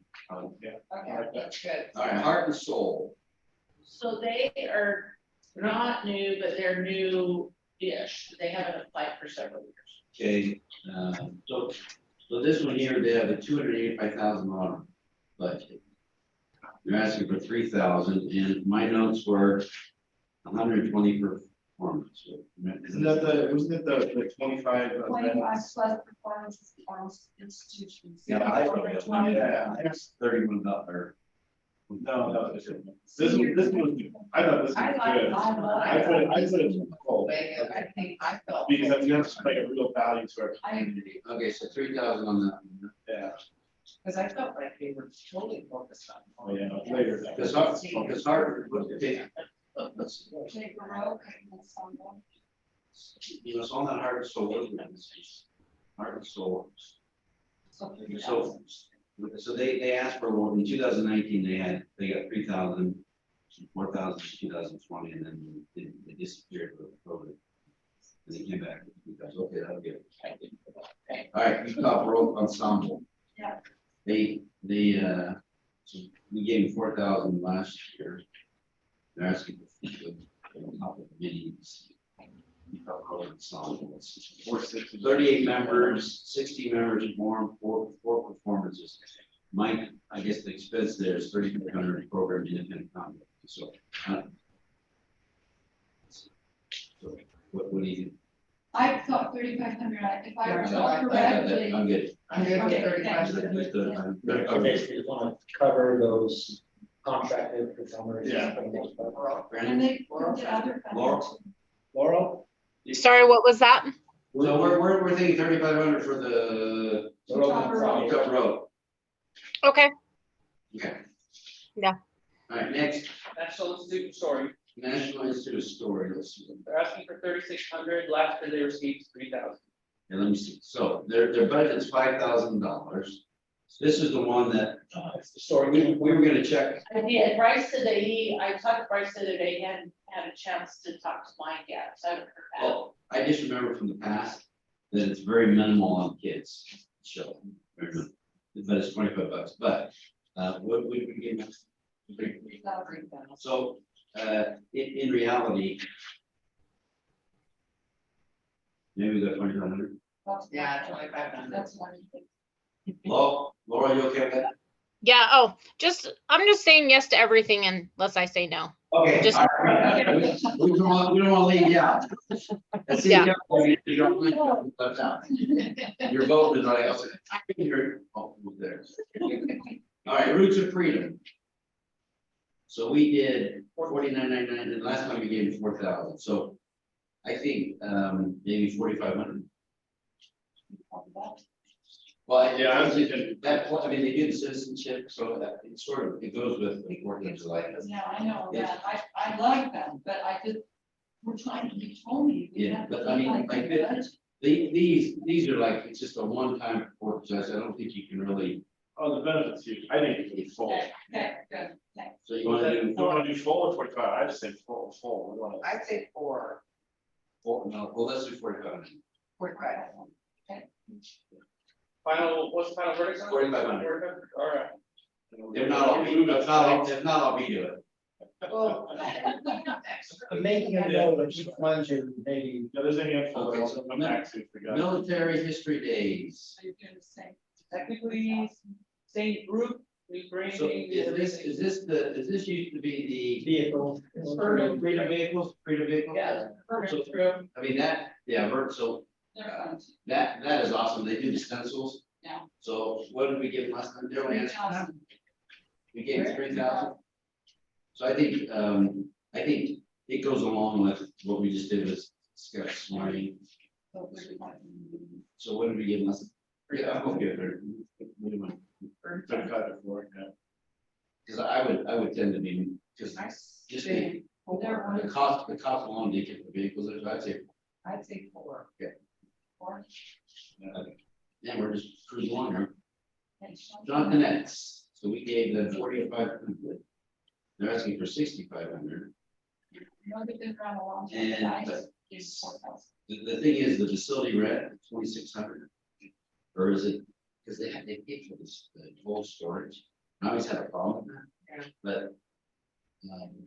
But I'm gonna ask Laura online, what do you think? So you're saying a lot of their budget is for the storage of the music, right? Well, a lot of it, yeah, like 22 or it's either 2,600 or 2,250, used to be 1,300. Okay. And what percentage of their like members or performances are on Orem? 3 major concerts, Christmas, Easter, and spring. Okay. And then they do care centers, so they do a lot. Yeah. You just want to keep it the same. You did say we wanted to lean off the polls. I think it should be Well, 4,000. I mean, the Shottonets are the ones that are very delimited because they're older demographic, right? So I don't know. Yeah, it's your guys' decision, but that was we got the last, there's gonna be more choirs and more choruses here coming up. Yeah, but I think that's that differential is. We can come back. Come back to it, but I. Let's just put 4 for now, and then we'll question mark. Yeah. Good question. All right, now we're to tonight's. So we have Utah Symphony and Opera. They're asking for 999, 26,000 budget. Orem 2,500 for just. Oh, no, it is 26. So that's. But that's not just for one. That's the top.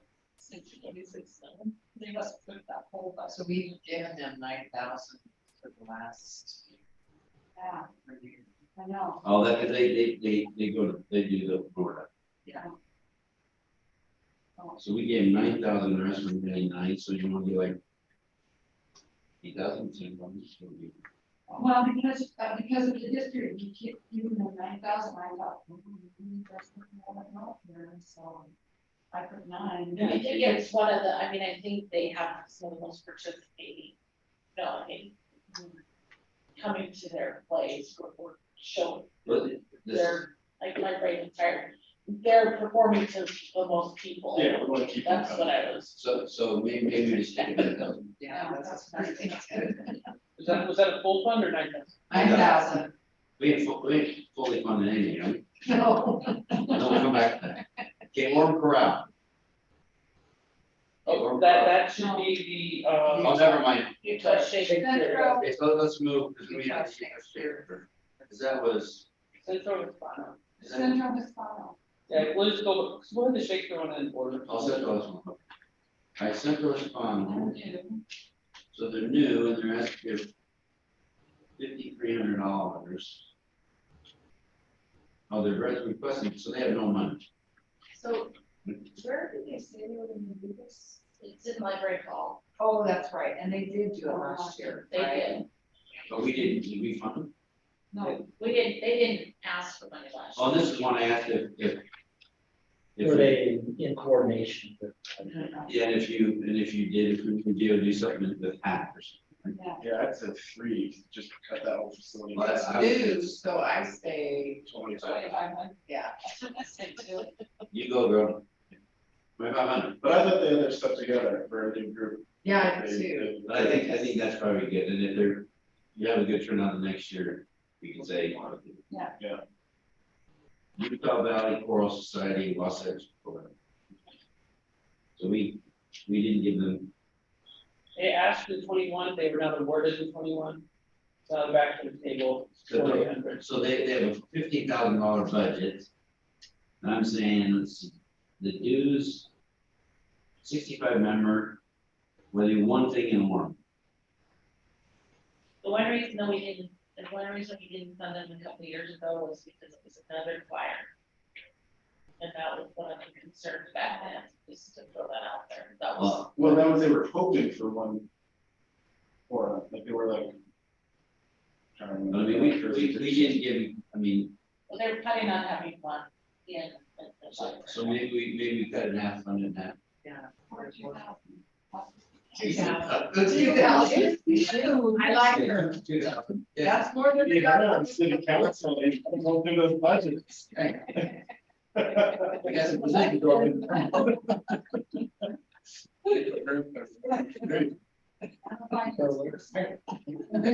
Utah Chinese Association. So we did 4,000 last year, they're asking for 9,800, let's see. She said, but she said 4,000 do it. Well, this is 300 people, so it's not like a huge reach, but Yeah, I was gonna go. I think it's a lower. good thing for the city, so I think we just keep it. No, I agree. Grassroots Shakespeare Company. So they have a We need to, I might consider going a little lower on that one. Yeah, me too. Especially the attendees. $30,000 budget, then went 9670. We gave them 4,000 last year. My thing is I just took a program salaries and benefits for $4,200. Which one we got right now? It's the stakes, grassroots Shakespeare. They did mention the grant from the arts endowment. So they get loaded up with just funding, but I don't know if that, you're planning to match that with the air grant, we've given them historically it's been pretty. 21, they got 49, last year they got 4,000, so it's. been- I think we just keep it. Because then it matches it when it's 8. Right, and it gives them. So that, and then I asked him that, didn't I? He said, Yes, yeah. It's obviously, you're giving them the money now for them to be able next year, this time, to be able to get the NEA grant again. Right? Utah Shakespeare. So you're not doubling your money by getting that. Yeah. I think it's good. So Utah Shakespeare Festival, 4,900, their budget's 88. The past 2 years, we've given them 15. Oh, hold on, I'm reading that. I'm thinking, that's it, okay, financial. Yeah. All right, so they're showing 1,200 kids, they just want us to pay for lodging and travel. What have you given us? The past 2 years, we've given them 15. Okay, good. Okay. 1,500. Yep. Utah Theater Bloggers Association. I just think. What do we do, 500 bucks? They give them 5. My thing there is 375 was, you know, what we were talking about, and then he wanted us to pay for the website. So I guess we keep it 500. Yeah. I got 500 or less. Oh, and I got here that Mary said I got nothing. I got the clue. She said I got nothing. Okay. All right. Hey, you know, so when I was on the city council, it was quite dry. So hopefully I was too scared. All right, we're at the Renaissance, not Renaissance. Sorry, Renaissance. And these are new. Yeah. So they're asking for 7,060 with the 30,000. And let's see, I wrote storytelling festival. How many shows along? We're paying for independent. She looked like she had her stuff together, looked at this. She And then. But she's new. But I would say half. I wouldn't even say, I would just say 3,000. 3,000. I'm good with 3. Yeah, so I think she'll use it well. Yeah, I think she will. All right, so then we got Fit to Recover, and I really think that is the CDBG. Yeah, I would maybe fund them this year and So they want 46, which is. I wouldn't do that. No, but you can't, because it's a. So, you know, I was maybe focusing towards that art part of that program. The art, part, see, so, I mean, That's supplies. Yeah, I'd say stay with last year for that. well, they didn't, did we? No, we spent that last year, yeah, I'd say keep it at 4,500, keep pushing. That's good. The girl that got charged with it now is different than before, so around the It's 4,000. Oh, yeah. She's ugly. Yeah. So, all right, so then we got Utah Live Concert Foundation. In my opinion, I think we need that. Okay, just so you know, for the mini and the mini, so far, we're at 95.5. And it was 84. No, I know, so we would be, Okay. so, hey, what do you think on the concerts? Have you guys ever been to them? It's huge. They basically come on a little mini forum fest, like it's a big thing. I love rocks. No, I think you go either full or you just go 9,500. Sales or marketing? I would go I- 7,000. I think we got you, 9,500. We do a full. 9,500, not full. We still gotta come back. And Yeah, yeah, yeah, and- yeah. if we're gonna do a full, what did you say? People Yes. need to learn how to get the best. They do a good job, they started off. So we're They 9,500 they for get a lot now. of sponsors there, they get a lot of free stuff. They do. Okay, so what did you put there? 9,500. Okay, all right, Wasatch Dance, okay, wait, okay, Wasatch Dance, we gave them 3,900. They want 4,800 and their budget's 44,000 and they're in, program. they get money from American Fork Info, I should ask them how much they give them. But, Yeah. so I did one show and then they do some outreach for 90 kids. I don't know how much we're banging in buckets. The past 2 years, we've given them 3,900. So you're thinking. I got 2,500. Okay. 25, Oh, that's okay. good, you better than I am. Okay. And then we got the Utah Valley Symphony. Wants 12,000, one concert, which is basic seed money, so. What did you ask him? I said, you know, for 5,000 bucks, we should be able to do it. He said, yes, let's do that. That's why I thought since you said that. I like it. I'm sorry, that's what, say that again. 5,000. 5,000. See how committed they are, right? Yeah, really. I mean, if, because he said, hey, we can make it work. Well, you have no money and you're trying to come here, let's give you some seed money. Yeah. Well, yeah, it gives them skin in the game, so they'll they say, okay, we want to develop this, we, like they owe us something a little bit. Okay, so. We're at 98,000. So I got 102,000.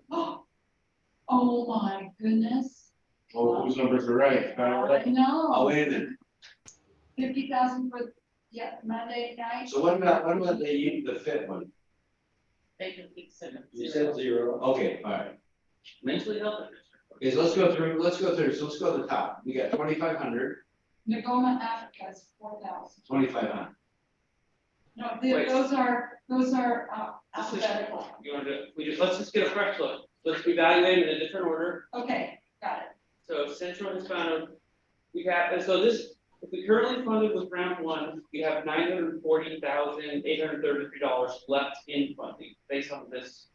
What we have. Okay, so if you take the Sarah, hold. So the Sarah, the full amount for Sarah is 868 something. 842,675. Okay, because that's gonna be a given, I guarantee you. So what does that give us left? 98,158. Okay, so then we normally give, 25 to the ballot. was that what we gave? Okay, 20, it's about 21, so 25 to the valley. Yeah. We just 73,158. Okay, and then who says you can't carry that over? Carry well. Carry. We don't use it. So just so you're aware, we have $200,000 surplus that is in this year's numbers. That 1 Yeah, million, no, we're gonna change- We're gonna change 1,177. operating expenses to 45%, so Sarah gave them money next. So, just out of curiosity, have you talked with Adam about his willingness to be able to do that? So what happens, he has tax liability, a nonprofit has tax liability, so if they get more than 30% or more of their, donation, 30% or more of their sponsorship dollars come from one source. If they get any more than that, they become a foundation, they're no longer a nonprofit. Yeah. So it's a tax liability issue. So we need to check on that. Yeah. If you will. So, I mean, the question is, I'm very comfortable with what we've given, and there might be a few that Spencer and Mary are wanting maybe a little more full funding, but I think that just because that means we should. So if there is a surplus, where does it go, Brandon? It just. It's a surplus. And it's a surplus, and then we follow the next year. Yeah, I mean, the thing is, if the city had something, because the care money, that could be used for maybe the project at the Sarah for sidewalks with lighting or something. Yeah, as long as it is owned by the city. Correct, and that is, so that's my thing, I think there's a lot of projects that could be done, but community of Adam, I think Brent's gonna reach out to him and say, what are your needs? Because I think on the handicap area there, I think it's sort of dangerous, people can't see, so. And then you coming down that hill, we've had some people face plant, you know, so it's just, I think we need to make things more safer, but. So do you want to just go through this list again and just make sure if, Please run through this one real quick. So Central Hispano, yeah, let me find out, $25. I think that's fine, because they're brand new. Yeah, I agree. Garden Valley Pipe Band, Okay, Garden Valley, let's see where they're at, okay, they're up there, we gave 3,000 last year, what are we giving them? 3,000. Okay, so that's a deal. Heart and Soul, oh, we did get one full fund, Heart and Soul is 3,000. Yeah. That'd be a full fund. Okay, Yeah, I agree with that. The military, jeez. military history days, Come on. military history days is full funded at 3,000, right? No. $4,000. Their ask was the full four. So we gave him, sorry, 4,000. it was 3,000, okay, so I'm good with that. 4,000. I'm good with full fund Do you now. want- What is the full fund? 49. Let's do 4,500. 4,500, okay. All right.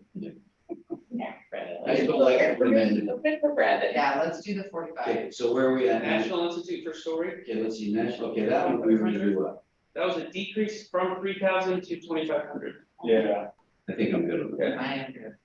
Laurel, we're gonna rely on you to chirp in if you disagree, okay? Okay, awesome. Haven't yet, but I'll let you know. Roots of Freedom received an additional 500, so bringing them from 4,000 last year to 4,500 this year. Because they had a 49.90. Would you like to do a full fund? We can do 48. I'm good with 48, Okay, because I love them. Oh, yeah, there's a handful of these that I just feel like are. The Orange. Utah Baroque ensemble, they received 4,000 last year. This year, they're receiving 3,500. yeah, I think I'm okay. With that. Yeah. The Utah Shakespeare Festival, last year received 1,500, this year is gonna receive 1,500. Yeah, Utah Theater Bloggers Association, 500 this year, 500 last year. yeah, that's good. Would you ever- We go for it.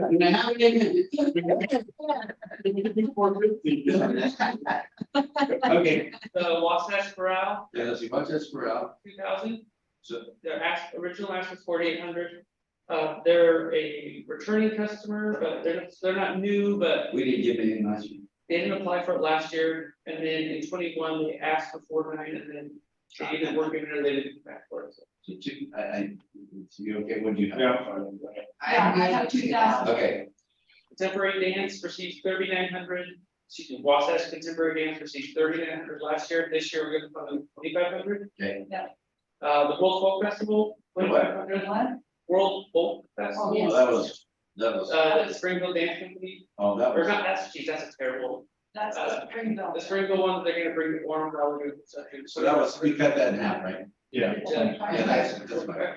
Because Ken and Joe said that's the. 27. Yeah, I know, but Well, let's- 2,500 is good. but she got it in 25. Okay, Canton Chamber Fire received a $500 reduction, or, yeah, $500 reduction from 5,000 to 4,500. The Shawnette Women's Chorus received the same $500 reduction from 45 to 4,000. I mean, really, I could probably stick with that. Just- it's their nature. Go for it. If I get no yays. I would raise that one, though. But I'm worried about Okay. the not enough money. Colonial Heritage Foundation, they got a $500 increase from 9,000 to 9,500. This is another one, go 98. There was a few full requests on this one that I'm not gonna. So what do you guys- I say 98. 99. What's their 99? Okay, 98. See, I can probably. Playing with money and they ain't my money, that's okay. Fit to Recover received 4,500 last year, they're receiving the same amount this year, 4,500. Grassroots Shakespeare, same amount as last year, 4,000. I'm good at 4, but we can also do 45. Oh, yeah, I think I'm good. But just like Brandon said, you'd be doubling your money, so they have that. Oh, yeah, yeah. We want to keep it Yeah, yeah, yeah. So if we did 4,500, then they would get 4,500 for. So then they get another room. Well, I mean, I like that. Well, So they go, Weren't they the ones that we talked, they could have, and we? One more event for $500, so if you gave 500, there'd be 2 more events if they got. if we can prove that. And they're homegrown. they're in Orem, they go to Orem schools. Five. I like 45. Yeah, I think about that. Okay. You go do that. I go there. I'll follow. Mentally health, they asked for 8, that you're receiving 0. What is it? Mentally health, Then, what do we they do? asked for 8, they're new, we said 0 I think that's, for a 1-day conference. Oh, that right, what did you? I feel like my notes on that Okay, one. that was like, that's in the beginning. Mental health right here, 1-day festival, 300 people, it's not. $8,000. Yeah, well, then I was kind of questioning how they were gonna find the people that really needed it, like. Cause it's, Yeah, if you have 300 people that need it, it's actually. I don't know. Like, and she even said, like, we don't wanna preach to the choir, but like, I felt like they were gonna preach to the choir, you know, they're gonna end up with. The people that wanted the help, but not the people that needed the help, had to, you know. Well, yeah, with this funding, we will develop and bring showcase film festival. Yeah, so I felt like it was just gonna be a bunch of people that were kind of. And let's see into if I, that. let's see if I put a question mark. Well, I did. Next. African Culture Center, last year received 4,000, this year received 4,000. I think you keep it. The don't call me reticent, don't call me Resident. resident. We They gave, have for 7,000, we're gonna brief, yeah. We have the Orem Floral, That's another one, if you have one, you can go hire on residents. this was one of the choirs that did not receive $500 reduction. okay, where's one for, right here? Oh, that's because it's the local. Oh, there, are they You're 100% gonna have off? somebody sing. They it. are. Okay, one for, let's see, They attract, and one of the, one for. Yeah. They want 7,500 and 12,000 on budget. Dues 20 a month. My thing is their salaries are 6,750, so that's all I question. I think we're good with what it is. Yeah. Brazilian Festival, we're gonna continue to fund them at 4,000, the same amount they received last year. Yeah, because it will be less, really, because of inflation. Which makes your cuts even more drastic. But if the money's there, I'm all about going up on summer, but I thought we only had an 84 or That's, $85,000. I mean, that is a good. I genuinely appreciate your, I think we need. that came across as me teasing, but I respect it. He was trying to be funny. I, You also know what they. You got. You're leaving me coming there next. Take it down more. that number guy is trying to make, sorry, man. It's okay. Hey, you know what? Maybe don't speak less with your phone. The Chinese Association received 4,000 last year, 34,000 this year. Utah Cultural Alliance received 1,500 the past 2 years. This year they're going down to 1,000. Yeah. Utah Live Concerts received 6,000 last year. This year we're going to do 9,500. And we said if we were going to do a full fund, I'm good with full. I have no problem. any opposed? Or we can do 98 like we've done. Okay, 98. That was close. Let's be consistent. Yeah, let's be consistent. Cause yeah, that's kind of what we've given all those people who want to get the 99. Utah Symphony and Opera, 9,000, basically perform at the Florida. And that's what we gave last time. Yes. And then Utah Valley Symphony, asked for 12, we opted for 5. So what's our total? The total is 103? 103. Is that what you came up? Nine, it's all the numbers match. If we could just do one more $100, we get 104,000 even. If there's any of those like on the 800s, you would be willing to go up to 900? Did the concerts to 99? Yeah, me too. Okay, so 104, because last year, how much per week? So, I think we're okay. I think we're okay.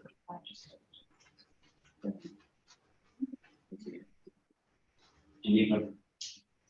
Oh, no. What number are you getting? What number are you getting over there? They're 120, they're only 125. 99, I don't know. I'm never wrong, I'm never, always right on. Okay, I don't know what it so is, that doesn't matter. maybe the formula's not that.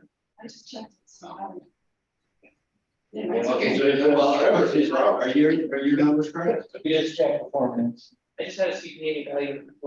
Yeah, can you go over here? No, I don't know. Where's your incentive? Where's your incentive? All right, so we're gonna get us here 4, so that leaves us with what?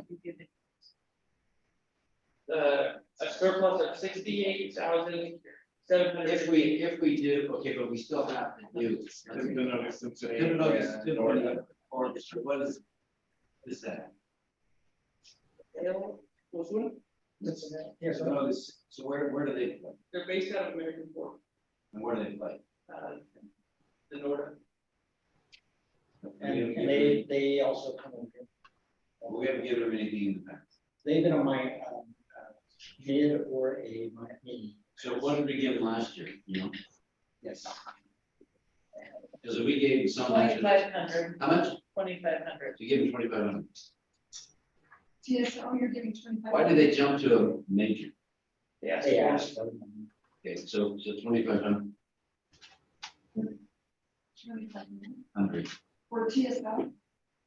That what it is? That's what it was. That's what we That's what we gave gave them them last. last year, This year they asked for 81,000. because they were in a mid or. They asked for the full mini last year at the dollar under 5,000, and we awarded half of that at 2,500. So they're thinking if they give them, we'll give them 20.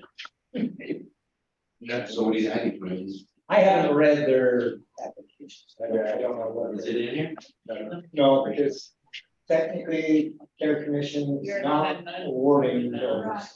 Okay, But. Like the holistic. Even though I did put the syrup there. So, We only put this up here so that you had a kind of a full picture. So that you could do what you just did as far as re-reviewing those minis. But in reality, we have about 270,000 carryover. If you have the 68. No, that 200. No, it's in there. Oh, it is. So you're right now, you're. That's why that's why we went up to 104. Because if it's next year, we probably won't have that. Well, this year's looking pretty good, so. But so No. Yeah, depends on what you're gonna do more of, so it's really all off. If you pull the funds more than you can. Well, I don't. We have, but we put in money. That's brand new. Well, that one's brand new. We've never had. That's not Norda, that's UBU. Brand new. That's the state. Yeah. Why they ask us for? Because we're in, they're in. And they're not asking for a specific program, it's just general operating costs. Obviously, that was a discussion you have as part of the work session. Right, exactly. Our taxes. So I'd say you fund the people that go perform with them, right? That. Forget I didn't have a representation, but that's where my mind would go. Well, so the. Today. Oh, you talking about Metropolitan Ballet, that's 25 grand. So then Timothy's TSO, as you called it. We gave him 25, okay, so I didn't remember that. Well, you might want to just say 2,500 because, No, I was just gonna put, this is what we did last, so they can see, that's what we did last year. okay, no, that's good, I like it. So this year you wanna do 2,500? Well, I'm just saying, Just as a plug. So that leaves you $66,000 to do something with, do nothing with. carryover. Yeah. Because that 68,000, if it stays the same, then we might be able to stick with that, makes it 104. Correct. And like I said, sales taxes this year. Nice to have savings. I mean, if we tank the recession, it would be 4 or something, then at least we have some kind of savings. Correct. Well, you're okay, you're not gonna win. See, okay? Yeah. Laura, you're all good? Yep, I'm great. Sorry, I think it cut out because all of a sudden I didn't hear you guys. So I think it's great. Thank you also, especially to Trevor for accommodating me in my crazy schedule. So I really appreciate it. We appreciate you taking the time. Well, of course, I'm sorry, the dogs are gonna start barking, so I will say adios and go feed them, but thank you all so much. Thank you. Thank you. Have a great night. Thanks. Okay. So I need someone to motion to. I motion to adjourn. Yeah. Oh, alright. We need to, a motion to accept the recommendation of the care commission. All. Making And I'll second. Motion, And then did I- you motion to accept, I motion to accept. someone else motions to accept, seconded. Mary. Mary, And then, and then me, a motion to adjourn. I'll vote if you would vote or we need a second. Oh, I guess we all Yeah, vote, you three got a vote. okay, oh, she left. Laurel said, she already said. She said aye. She said good, Proxy, I. yep, so then we need a motion to adjourn. I'll motion to adjourn. Motion to adjourn, Second. seconded by Mary, we are adjourned. Okay, so what was this? Do you want us to leave our notes? Unless you want to keep them for some I'm gonna- reference I'm gonna- purposes, then yes. Yeah, I'm gonna take it, scan it. so- Thinking I have this on there.